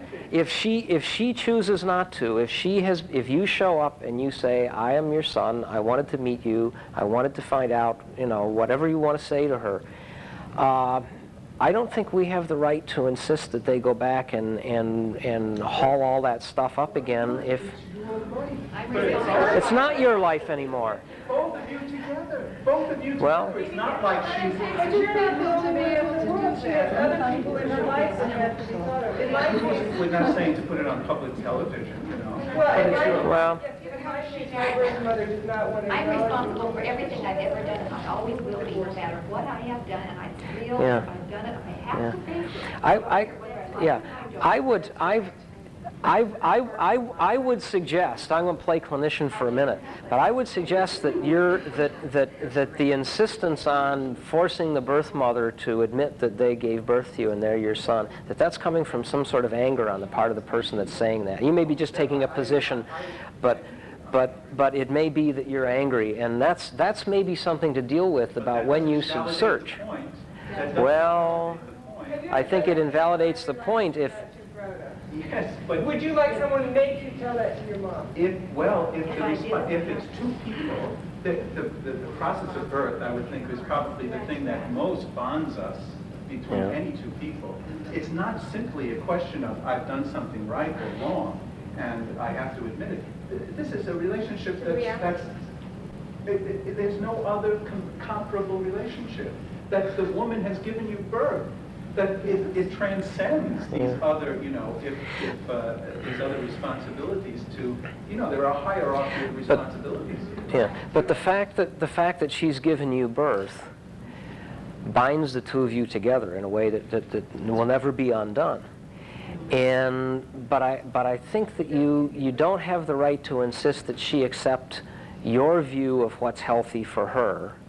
I think that and her denial, but her denial of the fact that you're her child doesn't change the facts any. And to insist that she accept it seems to me to be rubbing her nose in it, so to speak. Yeah. Well, but the fact is that sometimes our conceptions are not experiences that were pleasant, and the relationship and the whole memory is not pleasant. It's the point of your whole talk, Doug, today, to say that this particular circumstance can be looked at in different ways. Yeah. That what you might Yeah. assume to be a negative outcome can be turned around and Yeah, but that's because I'm talking about adoptees who have chosen to do a search, and we have chosen to find the people who gave us birth, and because we need to have that information. And we've made a decision that in our lives truth is better than fantasy, and that you're right. That is my point. But what we don't have the right to do is to insist that the people we find accept. For them, I mean, in an absolute sense, she probably would be better off accepting it, and she might well be happier. But that's not my right to force on her. Well, that's where we disagree. Why isn't it your right to insist that the truth be told? If you think I shouldn't smoke, does that give you the right to come and rip a cigarette out of my mouth because I'm making myself unhealthy? Come on, that's not the same thing. If I'm your brother? you're talking about... But you're forcing... The You wouldn't be truth forcing is- her, she had to admit it, you wouldn't actually be forcing her to admit it, you would just be asking her to give you the information, and then if she so chooses to say, I gave birth to you, but I do not want anything else to do with it, I don't want anything, but I mean, she has to at least admit or something, it's like, she can't go on just saying, no, you were hatched. You know, that's what I guess, like, I feel that's what he's getting I at. guess, yeah, okay. And it's Okay. not the fact that she has to accept you. Yeah. But my We've- daughter had a right to know who her birth parents were. We've got a birth mother who's had her hand up for a long time, so I it's, want to address that young man in the back. When my firstborn son found me, and the social worker called me and said he would like to meet his half-brother, I said, what half-brother? I had denied my second son for 22 years in my mind because the trauma was so great of giving birth to him and being pregnant for a second time and having to relinquish him. I never dealt with it. I didn't even know what she was talking about. I didn't even know it was a son. I mean, I just blanked the whole thing out of my mind. And I was only 44. I can't imagine somebody... Are you grateful for the phone call? Yes, because I had to learn to deal with it, but my marriage almost fell apart. And I have 2 adopted children, and my whole life could have collapsed on But me. at Did the it? same time, you had to come to... But I didn't know it wasn't going to, because for 2 weeks I dealt with the guilt that I had carried all these years of never telling my husband. So you thought that phone call was an intrusion in your life, that a person didn't have a right to meet your own son? I never thought about Jim's rights. I just was scared to death when he called me, because I had been told I would never know them, they would never know me, and that was a very heavy blow for me to handle. I'm grateful now because it released me, but I was only half this lady's age. And I don't, if I had been 75 and had been stuffing this even further down, it might have destroyed But me. you just said you're grateful that it happened. But Yes, but I was... Some that don't come, but Excuse me? this conference will bring the birth mothers that are grateful. There are others out there that probably are not, but they would never come to a conference like this. Because they're still Yeah. hiding. Because they're all of against them. the openness. So why are we having a And you know what it was like to grow up in Well- the 30s and be pregnant in the 40s and the 50s. And I remember I was married and going through a divorce and pregnant in the 60s. And it was hell. There wasn't support. And I wasn't labeled, but it was hell. And I was scared to death. So you're saying it should remain a secret? I don't think you just No. have the right to force that woman into something she is not capable of doing. You don't have the right to say the truth. It's not a No, question. no, you're saying the truth, but you're right. You have rights, but she has rights also. I don't We're ignoring understand, her I don't rights. understand how a mother has a right to deny that child she gave birth to. We deny acknowledging that that's her child. I don't understand. But she that probably it's doesn't right. realize she's doing Well- it anymore. She's been doing it for 6 Well, then it's incumbent upon the other person to insist on the truth. But how do you work the stability of her mental state? We're not dealing with theory when we're dealing with these emotions. I mean, we're dealing with... Not everybody can. I But I was only 44, too, but I have to adopt children. That's what I think. It doesn't work that way. And there are people who've chosen. You think your mother, because she's afraid to tell her family, you don't have the right to meet your brothers and sisters. Well, that's the problem. You definitely do have the right. They're your brothers and sisters. They're half brothers and sisters. They're not- Well, they're related to you. They're yours just as much as theirs. It's 10:56. At 11, we're going to stop this topic and go on to something else. So we got 4 more minutes to deal with. You've had your hand up for a I'd while. like to make a couple points. I think we're talking in absolutes, and you can't on this issue that he's brought up. I don't think you can, in my opinion. I think you have to look at a time factor. And I think that's what we're getting off, what we're arguing about here is we're not looking at the time factor. When and the only way I can define it is by personal experience, so just bear with me for a minute. When I found my birth mother, she immediately told me, oh my gosh, I have to tell all your brothers and sisters about your other brother. And I said, what other brother? Well, I knew that I had all my life 2 older brothers and sisters. Well, I have 7 brothers and sisters. 2 younger than me, and we're all full sibs. 2 younger than me and 4 older. 2 of us in the middle were given up for adoption, and she lived, I contacted her when she was 67.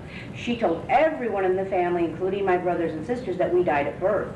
So when I made my initial contact to her family, because I couldn't find her, you know, I was rejected by the family and said, no, she never had children she gave up for adoption. She had children that died. You know, and I said, well, surprise, here I am, you know. Back from the dead. Well, when I contacted her, although this burden was lifted from her, which she said to me, and she was happy I found her, she said, please don't call your brothers and sisters. I'll give you all their names and numbers, but please give me a week or 2 to call them and tell them you're not dead and that you have another brother that was relinquished also. And so I think we're looking at the time factor here. Had she said to me, give me a year, I would have said no, because I felt it was my right to know those brothers and sisters that I yearned for all my life, that I knew I had 4, but you know, as I said, there was really more than that. So you have to look at the time factor. If this lady contacted and she's saying 3 months, maybe that woman needs 3 months to come to terms with all this, because we have to look at the fact that as adoptees, we have had years to search for the truth, and as birth parents, those same years they had to deny the truth and hide it. So we're looking at 2 different things. But I think I do agree with him in one sense that we do have that right to make them acknowledge our presence and our birth, because we have the right to know our brothers and sisters, whether they're half brothers and sisters or not. They're our blood relatives. So we have to talk about time factors. And if we're giving, if we're allowing a birth parent to go on for years and years and years, and we're not meeting people and they're dying. I just met my entire father's birth side of the family at a funeral 8 months ago. And had there not been that death, I would have never met them all. So I think you need to look at that and not look at it just in absolutes, that we don't have those rights. I think also when you say acknowledge, if she is the key to who your birth father is and to whether or not there are siblings or other relatives, then your right to demand that she acknowledge it is different than if you know all that information already. You got your original birth certificate and you've met everybody or have the names and addresses of everybody, and you're just sitting there wanting her to acknowledge you as her son. And I think that there are differences there in terms of That's what why I say you can't your do it rights in and her rights are. But the to fellow that was in here taking pictures, just real briefly, you know, I wish he was still here for this, because he's back. He came back a while ago. Well, I mean, like about your birth father, how, you know, he kept you waiting all those years to meet your brothers, you know, oh, it was never the right time. Yeah, for 5 years, my birth father kind of just put me off and never said, I'll tell him or whatever. And so I said, well, I'll just do it on my own. And finally, I wanted to give him the benefit of the doubt, let him try and explain it his own way. My birth mother's the same way. She's only told my half-sister, not my half-brother.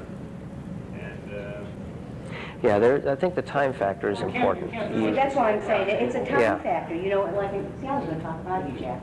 In his case, you know, he knew he wanted those brothers, and you have to come to that point where if the birth parent isn't going to do it, that you have to take that right in your own hands. Yeah.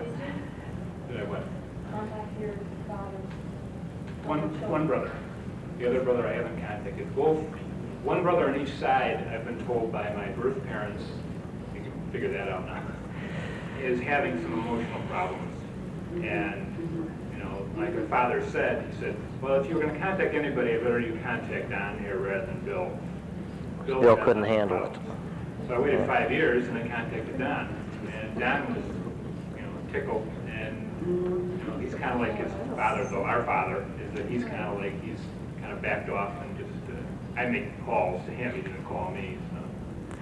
Yeah, you were out. We were talking about that issue. You were out taking pictures of other people. But see, I think that's a classic example of the denial in it. And an adoptee has that right, and the birth parent doesn't have the right to say, well, wait 5 years. You know, it's not the right time. Your siblings are having problems. There's always going to be that problem if the birth parent doesn't want to acknowledge it. I think there's never there could be never a good time. There may be better times than others, and I think that, you know, that's a matter of giving people enough freedom to do for themselves before you step in and do for them. And I think in my case, I was more willing to do it. I think I would have been more willing to wait 6 months, maybe. You know, I say that now, maybe I wouldn't have because I was anxious. because of the fact that my birth mother said, here are their names and their addresses and their phone numbers, but please don't call for a couple weeks. You know, at least I That sounds had it. totally reasonable to me. If she said, please don't call for a couple of years, Yeah. or please don't call till I Or get if back she to you, would've- and then it was Yeah. Or if she would have months. said, I won't give you their names or whereabouts until I contact Yeah, them. I mean, she was Then I would've she was told treating them you very like a well. responsible adult and saying, yeah, here's the information, but let me lay the groundwork, and that's a reasonable. Information in front of you, knowing you want to do it. Yeah, oh, it was awful. Well, you know, it was like, that's there "Well, again. I let's think drive over there and see what, you know, if I can see what he looks like. yeah, Or, I think one of the responsibilities of doing a search is to be a responsible human being and not unnecessarily, you know, you don't take out an ad, as you said, you don't take out an ad on television and say, you know, Jane Jones had a daughter when she was 17, and nor do you walk into the middle of a business meeting and announce yourself. But you do it responsibly, and you do it with respect for other people's rights, but with a realization that you've got a right to this. Well, that's the... And I would not want to hurt her. Yeah, well, my adoptive parents were very nice, and I didn't want to hurt them, but you weigh your needs for information that is your right to have, and your motivation, you know, if you're going to rescue a child who's going to fall down a flight of stairs and you knock somebody over on the way and they get a bruise on their knee, you didn't knock them down to hurt them. It was a part of doing something else, and it's not the same to hurt somebody intentionally as it is to hurt somebody in the exercise of your rights when you're doing it, you know, in a sensitive way. Well, then again, you could choose to feel guilty the rest of your life about it, or you could say, geez, that's terrible, I didn't mean to do it, but if I hadn't grabbed that baby who was going to fall off the edge of the roof, the baby would have died, and I didn't mean to paralyze this person, and I'll go and visit them in the hospital, but, you know, I think there's an intentionality, and I think we have to be... Saving is myself. Well, then you have to, I mean, that's what I went through with confronting my parents. How much am I hurting by not having this information? How much are they going to hurt by my asking for it? And it took me to, what I was doing in therapy was building up my sense of self-worth to the point where I said, hey, my pain is important, and they're my parents, and if ending my pain means causing them some pain, I'm not doing it to hurt them. But if it hurts them, that's too bad. That's what a lot of adoptees have been taught. Keep mom and dad happy, make sure that they're glad they adopted you. Well, but it generalizes to other people. Yeah, let's get your husband in, I guess, if he's... No, I'm sorry, you seem to know each other. Now, one thing that I've heard from alcoholics or Al-Anon people is a particular term called codependency. And Yes, that's very very true. Know about that. And that, I think, is very similar to adoptees. What is that they're worthless and that this other person's worth is so much more. And a lot of things relate also to control. And that when people, anybody, feels out of control, when the situation or the events or other people are controlling them, they are scared. When they're in control, they feel power, they feel they're unable to move the situation around. And not being able to control people, it's just a matter of having to live with it. Yeah. The truth comes out, some people react one way, some people react the other way. I want to get the woman in back, but just something I almost said a minute ago, and I thought, no, Doug, leave your stuff out of this. But I found an identical process when I had to quit drinking. One of the excuses I used was, you live in Wisconsin. In Wisconsin, you visit people, say, hi, how are you? Have a drink. And I said, hey, I don't want to make my friends uncomfortable. People feel rejected when they offer to buy you a drink and you say no thanks, or you have a Coke. And I had that, I don't want to make other people uncomfortable.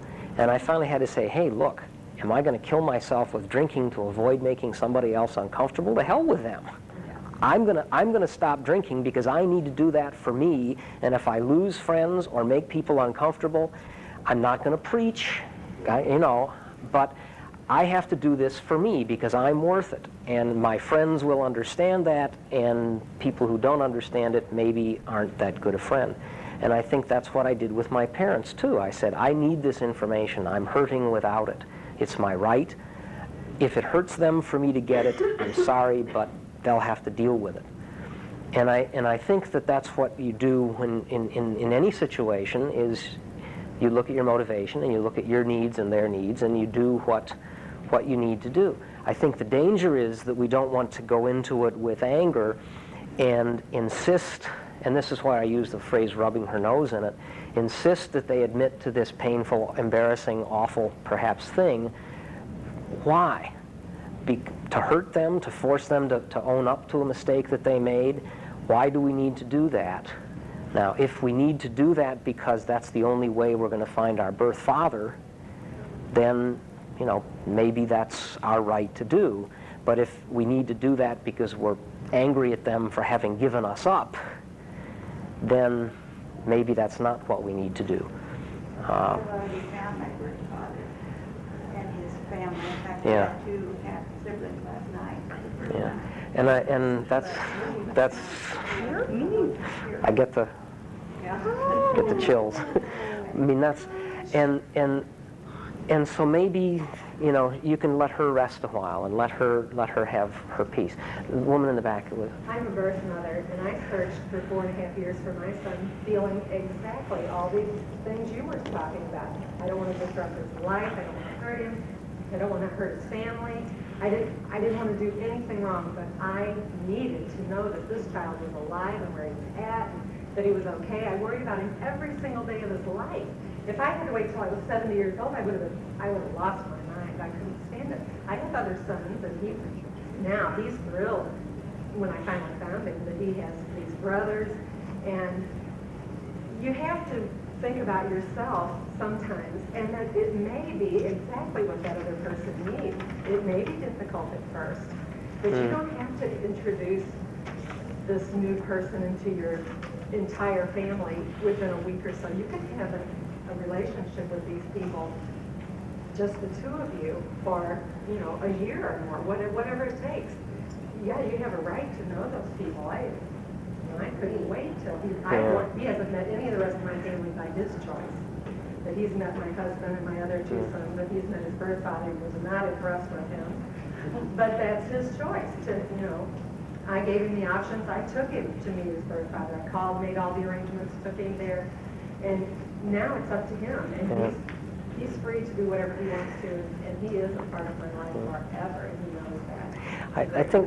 I think the control and the personal choice is the important issue, and I think that, you know, that's another important dynamic. It's 11:10. We've got to 11:45. There were a couple of issues that I had said maybe we'd get back to, and I want to do that. And one of them is one that we're sort of dancing around: the difference between being found and finding. Is that something we want to play with for a little bit?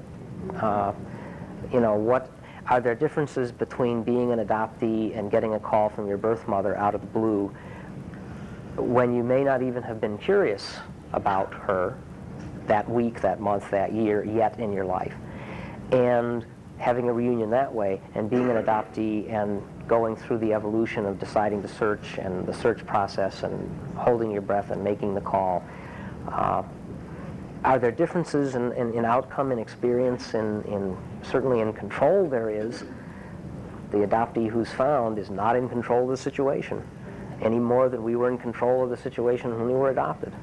I think the people who search are more, they're adjusting to it and adjusting to the changes and the different feelings that are coming about in doing a search.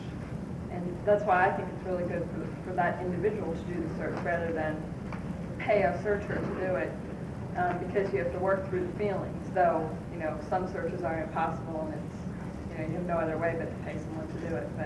But to even try for a while is good. Yeah.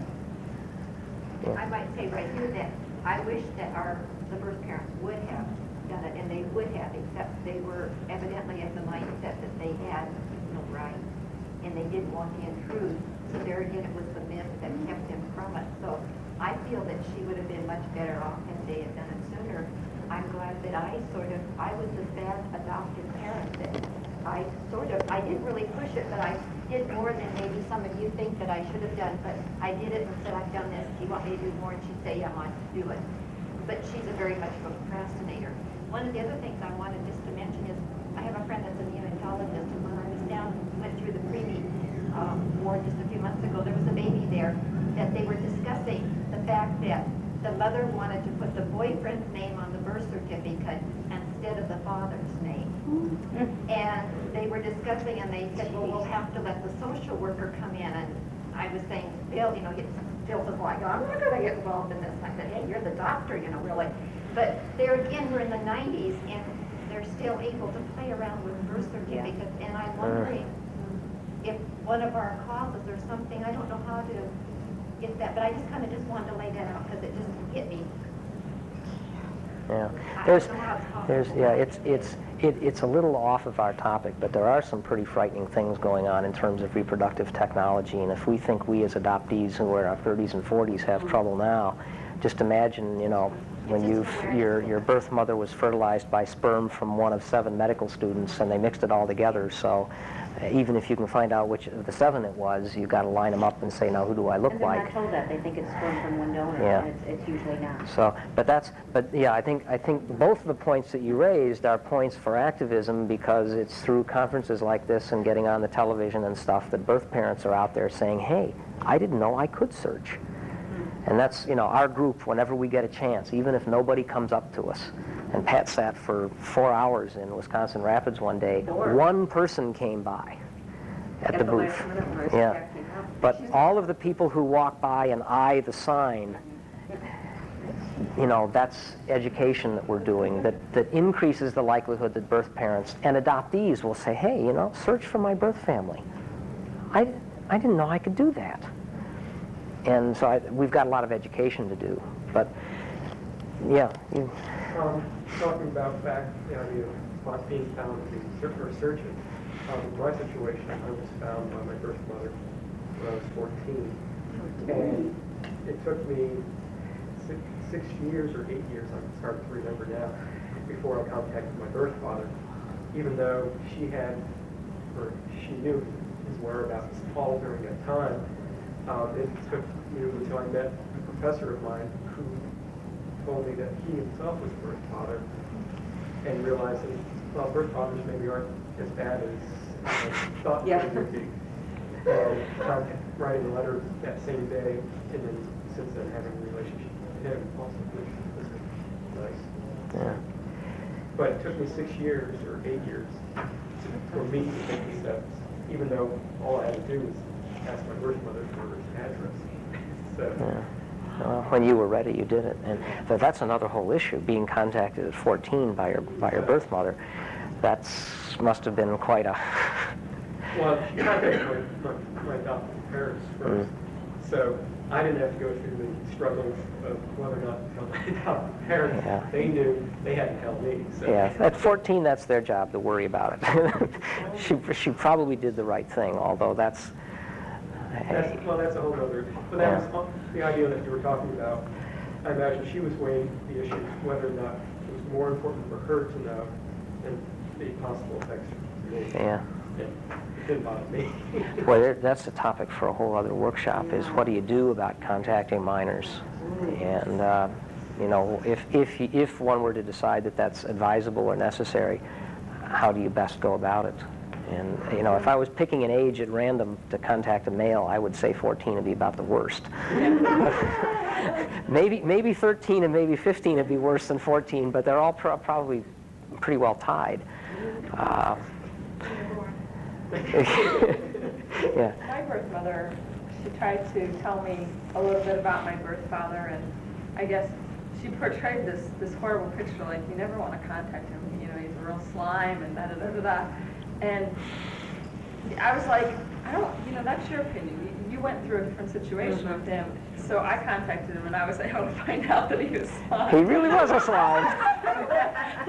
It was like, I told her last time, so I said, you could have, no matter what you did and what you told me, it couldn't have made me not contact him. I said, I had to discover that for myself. And even though I discovered, he's a nice man, but he lies to us all the time, and you know, all that. It's just like, it's frustrating for me, and now I realize everything that you've said to me was true. In my situation, my birth mother had said negative things about him. She had been married to him for a while before. So she's divorced from him also, so I mean, there's double things there. But also her parents had said very negative things about him also. And she always said, well, even though I feel this way, don't let this affect you. It was affecting me. I mean, here's someone I was having a relationship with, and she was telling me these bad things about this person. And our society generally does not look at birth fathers in a very positive light, because generally they're the reason why, one of the reasons why a mother gave up her child. And being a male, I personally can rationalize the reasons more, I think, than many females or birth mothers could.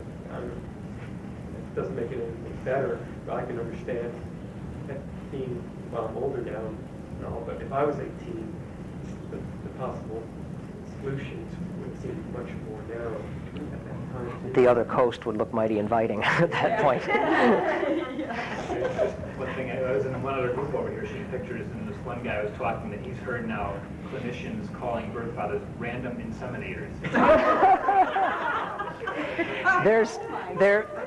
On occasion, and I forget who it is, but somebody in the Wisconsin group, might be Joel, apparently has a birth father who has apparently left a trail of birth children all across the country.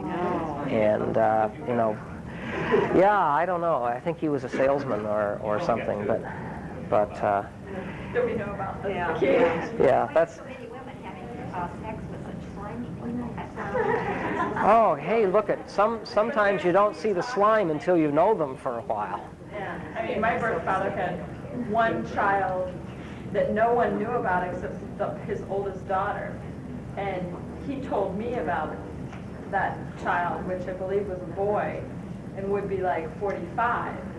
And then there was the oldest daughter, and then on down, and then, I mean, he was having an affair with my mother, and they had two children that were only 13 months apart.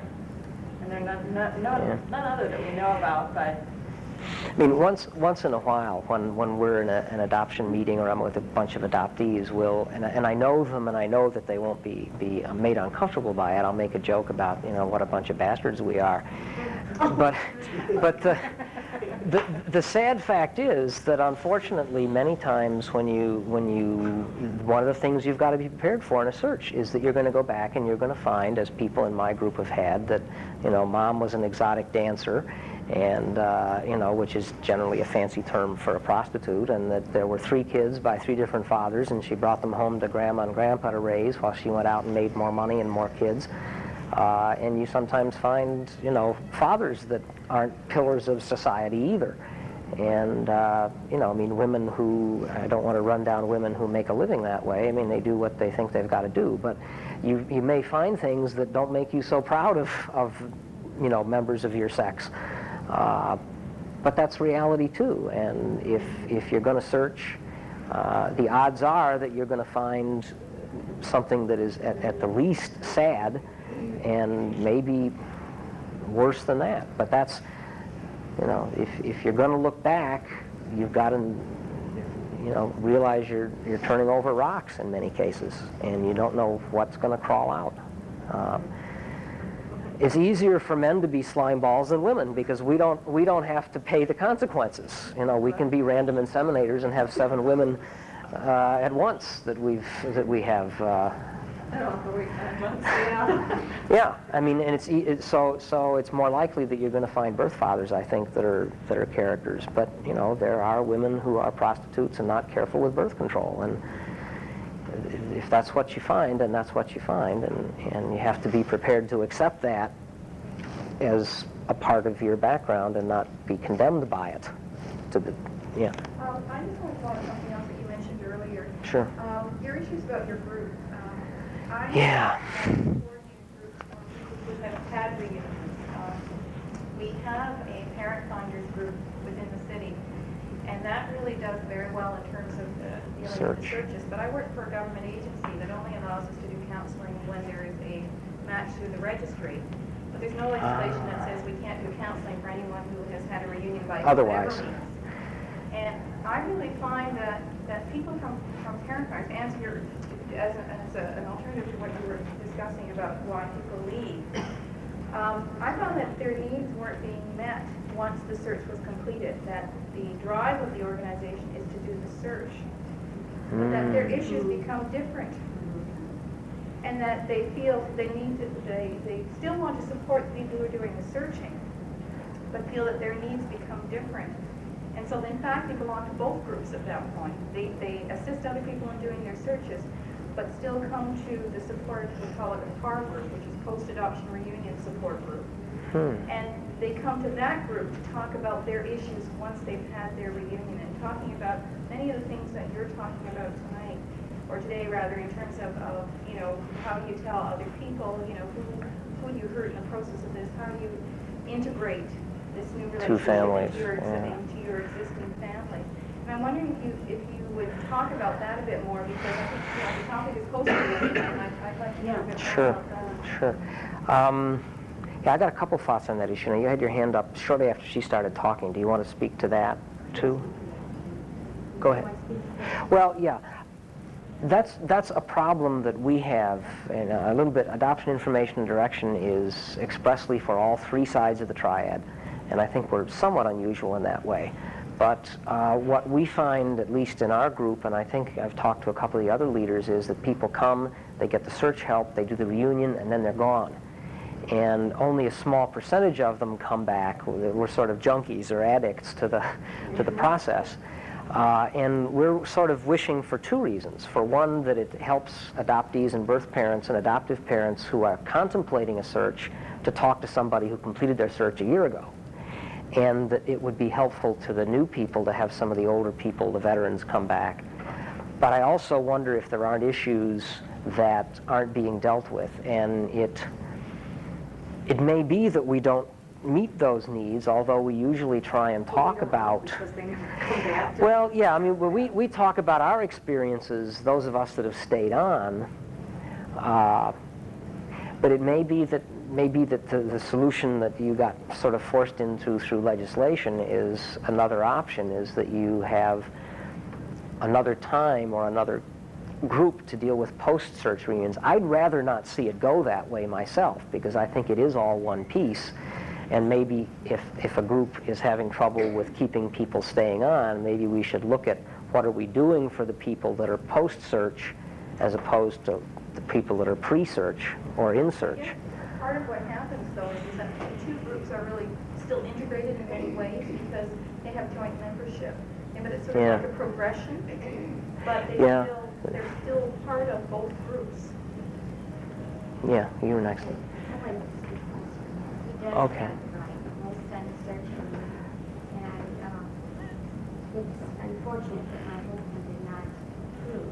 He did it by two children and him. And it took me a while to determine, with all this happening in the background, to get ready to meet him, if it was okay. But it was okay for him to do that. He did have the right to search for me, and I had the right to make the choice to go ahead and see him and go on with the relationship. That it can be done quietly, and the relationship with the mother and the son and the daughter can go on quietly without everybody knowing. And so what? It wasn't his fault that the marriage has gone bad. The fault goes back. And it's not, I have trouble with myself feeling guilty about it. And I work down with him to really place the blame where it belongs. But he had every right to come and search and find out what we needed to know. And so it was painful. That's just part of this adoption. It's not painful from day one. It's just painful from day one. And we just have to address that. And it's reality. Okay. You know, it's reality that I am his mother and he is my son. And to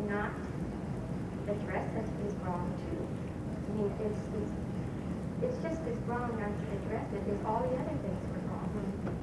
It's true. Okay. And it's I- painful, yeah. but it's, you Yeah. know.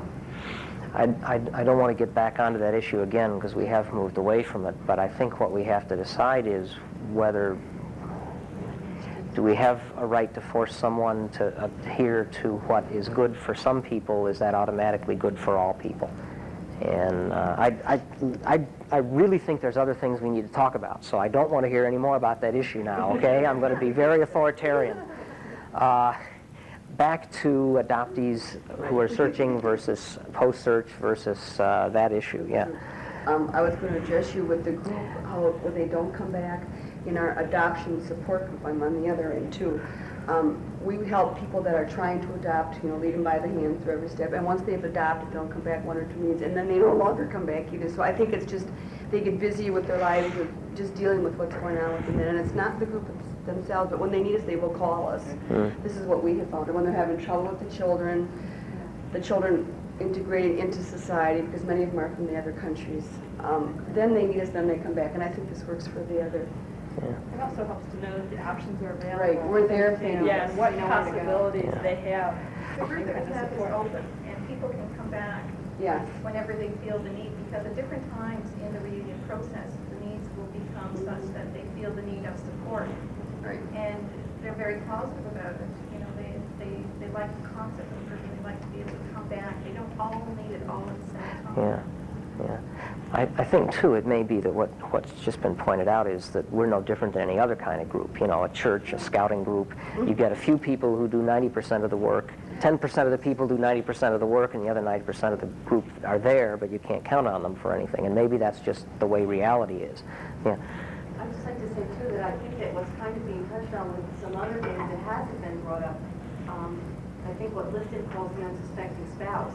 And I'd like to see our group personally, especially people that are searching, expand into that area, because my husband had been married previously, and he always used to say to me, and before I met you, I always thought if I met someone who had children from a previous marriage, I wouldn't get involved, it was too complicated.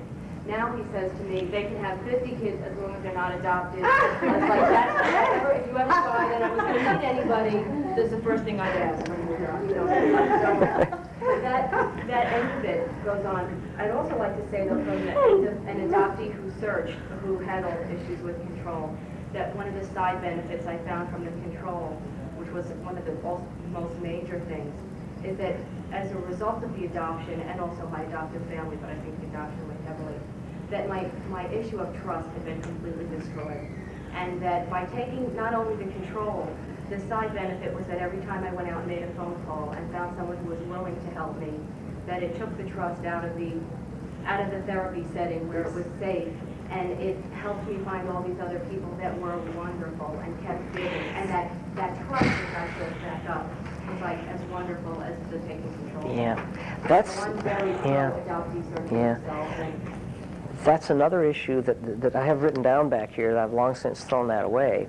But one of the things that has surprised a number of us is that when all is said and done, we have just as strong a relationship, if not more strong a relationship, with the people we met in the support groups who helped us along the way as we do with the birth family that we found.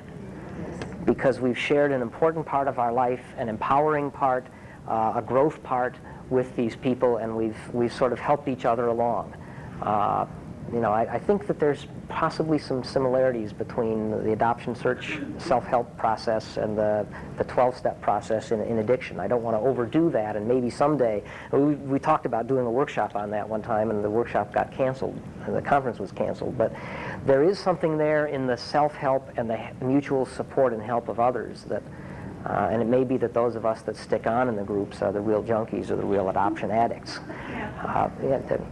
I think sometimes, obviously in Milwaukee we have the same problem that, expressed in Stephen's talked about. But we always assume that maybe people don't come back because we're not fulfilling their needs, or maybe we did fulfill their needs and they didn't come back.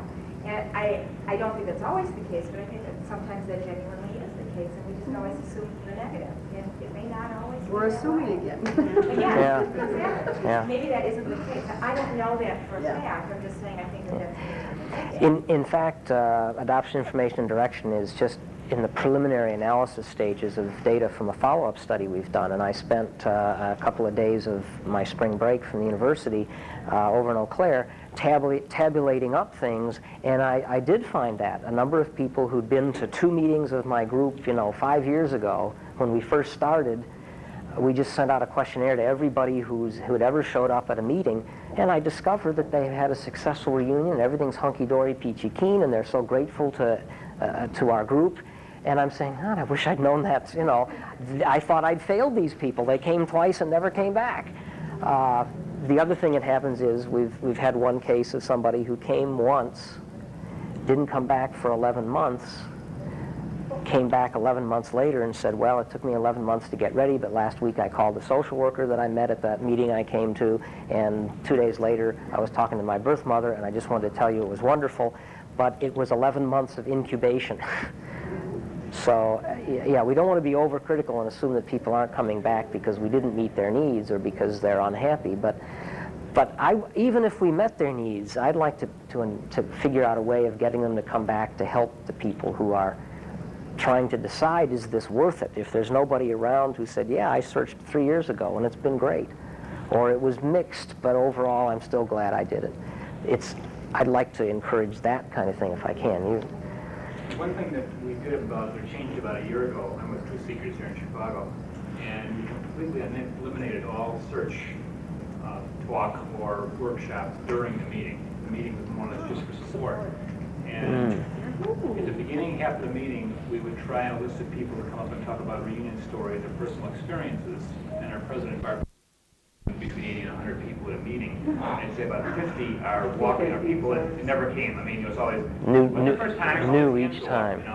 And so the second half of the meeting, we'll try and break up and either put members of the triad in separate little groups of I think we're working like 6, I think, maximum now.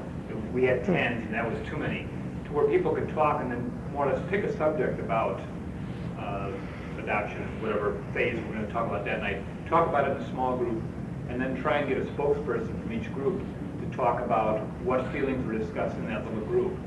And finding out that because of a lot of confidential stuff that goes on, talking about search and meetings, we start blabbing, and it's happened in Chicago where we've had social workers in the meetings going, oh yeah, I'm an adoptee, and then go back and get the magic marker out and start locking cabinets up, and oh, this is how they did it, so all search is confidential now, so I used to get a search workshop and was glad rid of it.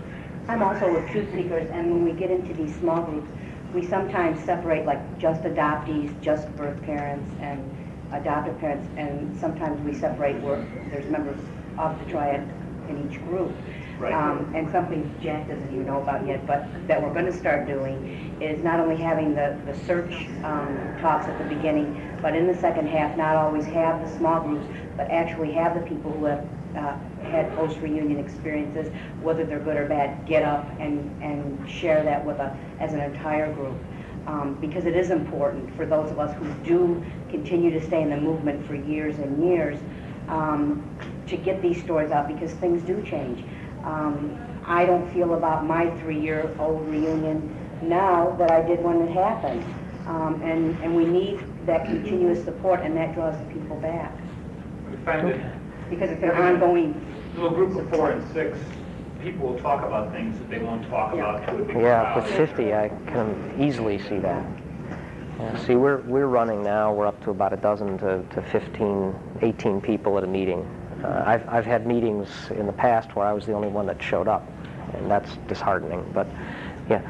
I'd like some suggestions on how to deal with my birth father's fear. I contacted him the first time 5 years ago, and wrote to him several times, and he told me not to contact him again. After the conference last year, where there was a panel of birth fathers, they encouraged me very strongly to contact him again, and I did, and had a much more successful experience, and eventually met him last November, which was really wonderful. But he's never told anybody that I exist. He has 3 other children, and he told me that his wife once had a suicide attempt years ago, and so he doesn't feel that there's any way he can introduce me to his family, which of course, I'm curious about. How old are your siblings, do you think? I mean, you can find out. You've got the name. Okay. They're adults. You can, I would say you can contact them yourself. I know. Yeah, I mean, I'm in the same spot. He's in his 70s, which makes me nervous that, I don't know how long he's going to be alive. Yeah. And, well, at least you've met him now, and your sibs are in their 30s and 40s, maybe 20s, and when he's gone... My family, I found a grandmother who was 96, and they were afraid to tell her who I was and that I was relinquished, because of her age. And so my birth mother, they all decided, my aunts and uncles and my birth mother, because my birth father was deceased, decided to tell her that I was a friend of my birth mother's, and that I came to Chicago to visit with her from Arizona. Well, I mean, if you look at my picture of me and my siblings, and this is my father's mother. Yeah, they're all full exactly siblings, like, right? his side of the family. And she sat there the whole time going, who are you really, And I hope they told her. Who looks like my twin. And she goes, Chris, you'll tell me who that woman really is, won't you? Anyway, no, Grandma. Oh. But they were afraid of what this would do. Well, I went She back, had it I did this for about 2 months to the grandmother. And during that time, one of the aunts that she lives with decided it was time to tell her. We had a good relationship. And so she said, well, Ma, I want to tell you who Grace really is. And she says, oh yeah, Mary's friend, And she knew, she knew, but she didn't know the circumstances. And, this is 3 years old, as I said. Now when she sees me, she always, she says, you're my son's daughter, and he's dead. And she's so happy, that she knows who I am and that they told her. And my aunt said, well, when we sat her down and we said, now, do you really understand who she is? And she says, yes, and I'm so glad that you told me the truth because I knew. And they said, well, did you know of the adoptions? And she said, no. And they explained it to her, and they said it was so cute because she sat there and she said, oh, they did that? But it's been such a joy. She's 97 now, and it's such a joy because when she sees me, she says, you're my son's daughter, And so we can't always protect, people But why want is to it know. considered protection? Why do you call it respect? Well, because I want to have a relationship with him because I liked him. Before I met him, I didn't know that I wanted to, but I liked him as a person. So I would like to have a relationship with him. So I'm trying not to threaten him. I'm trying to kind of get in how I can. But it's not respecting, in my opinion, by hiding. Keep it secret. Of course not, because they're your siblings. Here I go again. Well, it's but I mean it's a good subject, and I'd suggest maybe we've got 5 more minutes, and I don't mind staying after. We can go back to that again, but in the last 5 minutes that we're officially meeting, and I never thought we'd still be here at 20 to 12. No, I never. And well, in the syllabus is an outline of what I was going to say. But is there anything? Yeah, any other issues that people want to bring up that I mentioned or that you were hoping to hear about? Yeah. I just wanted to bring up one that the post-reunion issue that I've never heard people talk about directly, and that is social class. Social class differences between one family and the other. This is not something that was my situation, but I have a friend who grew up in a suburb with a doctor and a nurse, a relatively affluent suburb, and his mother lives on welfare in a kind of Skid Row area in Philadelphia. And she very happily, I've been at parties with both families and we've had a great time. But it's difficult to go back and forth between these sort of two extremes. And she wonders about her responsibility financially for helping these people out who are in terrible shape. No. Yeah. Well, that's one of those issues you need to be prepared with before you search, because you may find birth family that's financially strapped, and you. No, but. Yeah, but again, you've got more of a choice about search than people have sometimes about giving birth. But that's this woman who I talked about, whose husband said she had your feet. One thing that Denise said, that seeing her and going to that part of Milwaukee, she said, I'm really glad I was adopted. If the place she lives, and there was a sister there, and Denise, before her birth mother came, Denise said, you may be my sister. And the woman says, yeah, I may well be. And because she said we looked a lot alike, she said, you know, I'm really glad I was adopted. I grew up in such a better family than I would have grown up there. And I mean, I went through a lot with this woman. You know, she's very dependent and calling me 3 times a week, and that alone, hearing her come to that much acceptance of what happened to her and why, made all the pain worth it to me.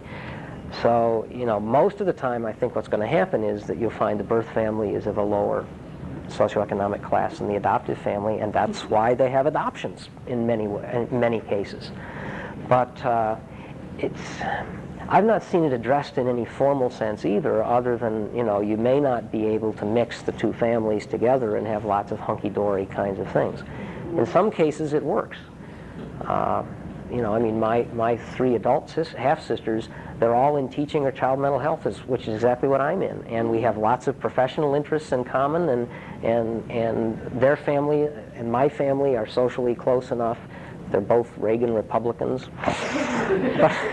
But I mean, parents, the parent generation is, and we're all liberal Democrats. I mean, it's really kind of funny. But there can be, I'm sure, those situations where the 2 families just aren't comfortable with each other, and I mean, that probably says why there was an adoption. Yeah. The woman in back hasn't said anything yet. So. I just want to maybe address the truth, honesty, and respect issue for a minute. I'm 41 years old and just found out I was adopted last fall.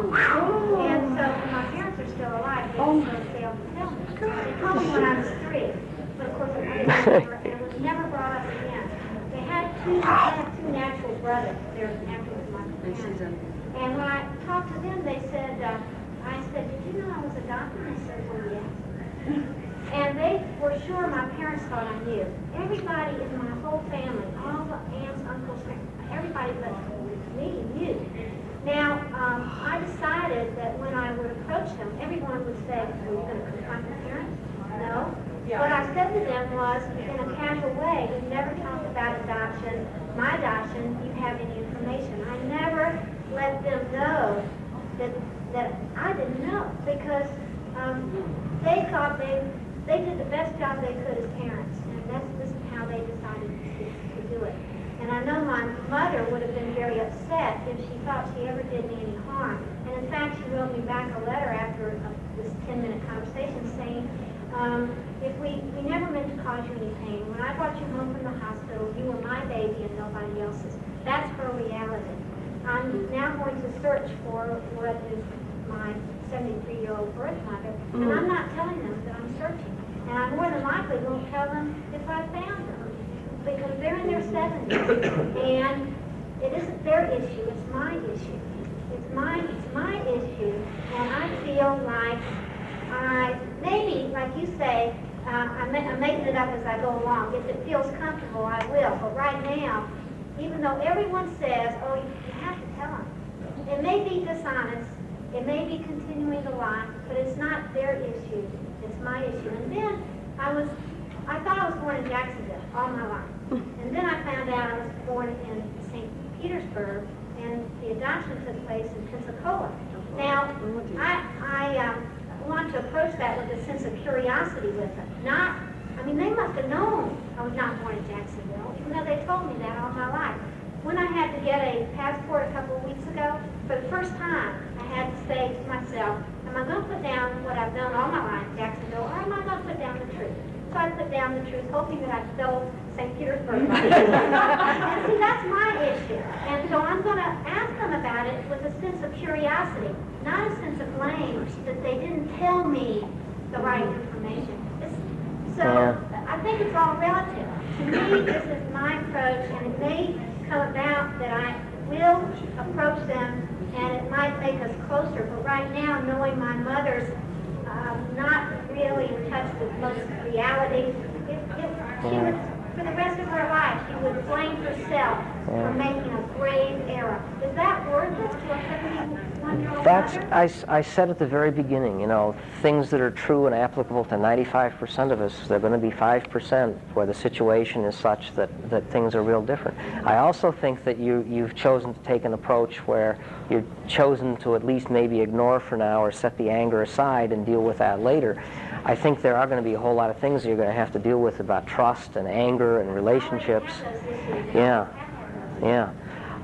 But yeah, I think you have to do what feels right to you, and although there may be denial and there may be all sorts of other things going on, it is your search. And one of the things I have written down is, after talking about how I think it's best to be open and honest with everybody, I say, but that doesn't mean that you can't view this as your search to do on your own, because it is your search, and you're the boss. For maybe the first time in your life, you're the boss. And if what feels right to you involves some continuing of deception, and you feel that that's okay, because why cause somebody pain at the end, you know, I think that's okay. I mean, they gave me all the information they could, and they're looking for the adoption degree. I mean, they didn't try to hide it once I answered that. Yeah, I suspect that they were denying that they probably thought they'd told you once, and that was all you needed to know, and you didn't. That's the what is. So Yeah. changing that, I cannot change that. I can't change that. And I feel pretty comfortable that I can't change that. My Well- only question would be, is your comfort come out of the feeling, maybe this approach that you have, I'm not saying what you should do, but maybe, couldn't it be just a continuance of avoiding the same feelings that you've always avoided? I You know, feel by not sad telling that I come from a family that we didn't just talk about this issue, we didn't talk about anything. So you see, this is not uncommon that this didn't come up. I feel sad about that, but that was my family. And when you're done feeling sad and ready to feel angry, then it'll be okay to feel angry about it. But to let somebody else push you in and say, you should feel angry about this, damn it, why don't you feel angry? I'd feel angry, and I do, for you. But, you know, it's got to be your feeling, and for somebody else to push you into it or tell you you should have it. I feel like in the past 6 months, everyone has said to me, you must tell your parents, you must confront your parents with this information.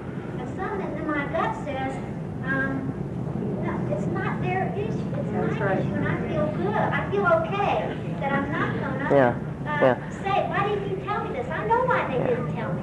And, you know, I mean, since she doesn't appear to be manifestly crazy and mentally ill, she's not standing on her head, you know, talking out of her toes, you got to let her have those feelings. And so again, as a group leader, I'm sensitive to not telling people what they should or ought to do. And it was a little out of character for me to jump on you over it, except that, damn it, you're wrong.